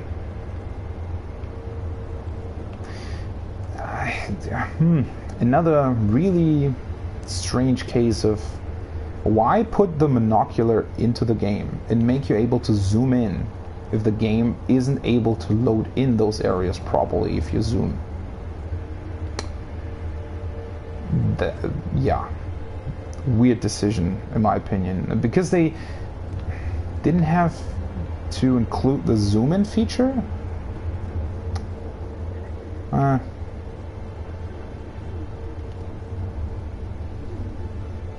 It's also those textures all load in properly, but these ones seem there seems to be a missing LOD almost, because those textures over there, they are clearly like limited. It's a more limited LOD to the one you would have when you're actually traversing that area, but it's still way higher resolution than the rest. Yeah, it seems to be like there's an LOD missing somewhere. And then that's the like small gates right after you leave the dilapidated temple, right? It's kind of cool. I do wonder, kind of want to go back to that place and look over here, whether or not you can actually see your path forward. And then, wait, that's the bridge, right? And that's that building is where you fight the mini boss, where the the dude with the pan sits on top of the pathway. That's that building. Pretty far away, by the way. But yeah, this whole section through the valley, it's actually covering quite some distance. It's also rather interesting, the snake itself is so huge that you would think it would pose a threat to all of the buildings up top on the mountain. So I wonder if all of this talk about a bride for the serpent, maybe it's got like an actual contract, or you know, something akin to that going on with the people living in Ashina. So maybe they know that the snake is in the valley, and that's the place for the snake, and it keeps to the valley, and maybe it's even a protection against intruders almost. It's a very interesting connection, right? Because the snake, with its size, you would assume that it might, you know, just come back or come up to the buildings and either destroy them or just straight up kill or eat people that live there.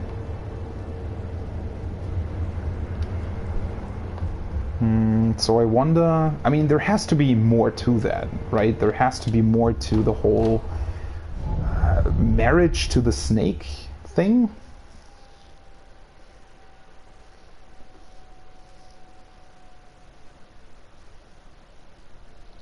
Yeah. I'm definitely looking forward to continuing this section, though.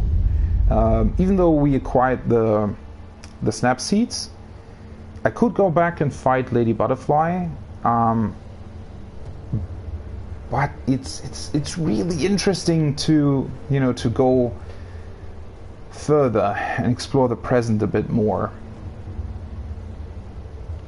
And you're finding so many useful things there that it just seems like the natural path forward. I mean, you acquire the memory quite early, right? You acquire the memory by talking to the maid who has served Lord Kuro, apparently. And obviously, you know, going through the memory and defeating Lady Butterfly probably increases your attack power. But at the same time, so far, the present hasn't really had all that difficult enemies. They were rather, well, I wouldn't necessarily call them basic, but definitely sort of entrance level enemies, I guess. So it kind of seems like Hirata Estate, and especially the later half of that, seems a bit more advanced. But maybe I'm misjudging. Maybe it's, I don't know. Could be either way, right?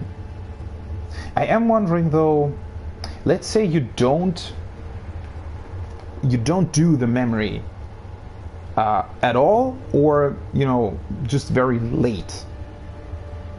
That probably affects the story somehow, right? I mean, it has to. If Wolf doesn't really remember certain things, then why? Or maybe it's just a way of you, I mean, sort of the carrot on the stick for you doing the memories is definitely the increase in attack power, right? So I guess people would naturally be drawn to doing the memories, but then again, if that's the only reason to do them, that would also be strange. So I do think that there has to be some more interaction between all these things that I'm just not aware of yet. It's such a cool interaction, right, between present and past. Unfortunately, they don't seem to comment on anything that goes on as of now. I mean, I don't know what I'm expecting, to be honest. It's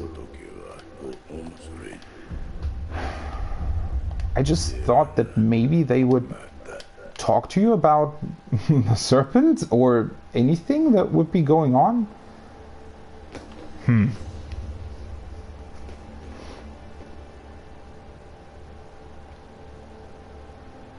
And then, yeah, I mean, looking back at the whole Snapseed thing,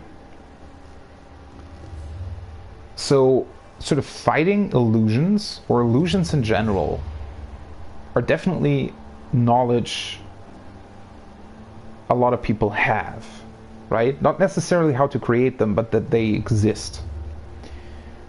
So acquiring Snapseeds would be something that at least the more skilled samurai would probably want in order to be able to fight illusions. And maybe they would actually, so maybe there are people that venture into the valley on purpose and, you know, I don't know, interact with the snake somehow in order to acquire those Snapseeds. I mean, the dude in the memory at the Hirata estate, he had to get it from somewhere as well. Then again, you would think if that they would be able to plant them as well. Maybe they need the air or whatever of the valley in order to grow. Doesn't really make sense in reality, but yeah, in a game sense, that would kind of explain why you would have to go there. And then it's also rather interesting, like the small dude that's sitting next to the sculptor's idol that I just discovered. He held that paper in hand, right, about the information about the Snapseeds. So maybe those are the people that are used to look for them, for the seeds. Maybe because they're that small, they aren't seen by the snake, or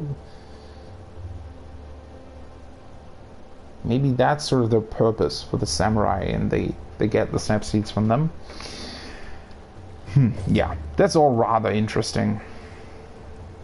It's like there's so much going on, and I still feel like I've uncovered very little about all of this. Alright, I can't really do anything though. I mean, I haven't really defeated anybody, right? It was just a small dude, and the snake I haven't killed. Just stabbed its eye. Alright. Let's stop here for now. It was really interesting. I feel like I didn't actually think after the pagoda dude defeated me so thoroughly, I felt like I was maybe too weak, or too, you know, hadn't really grasped some of the basic like combat skills, and that I would have more trouble with the Drunkard dude as well. But I killed him on my second attempt, which, I mean, again, not a very clean kill, but I don't really care. I don't know. Pagoda dude, still a mystery to me. And then next time I'll definitely continue. Through, or not through, but with the sculptor's idol I found. I'm really looking forward to what I can uncover there. Maybe finally find people to eavesdrop on to tell the merchant. Then again, I don't even know if I can tell him right now because he's suffering from Dragon Rot. I guess I'll see. Alright, but it's been really, really fun. It was a great session. And I don't know when I will continue. Still have so much to do in Final Fantasy XIV that it's always kind of hard to get in Sekiro. But again, thanks for watching, and I hope I'll see you next time. Bye bye!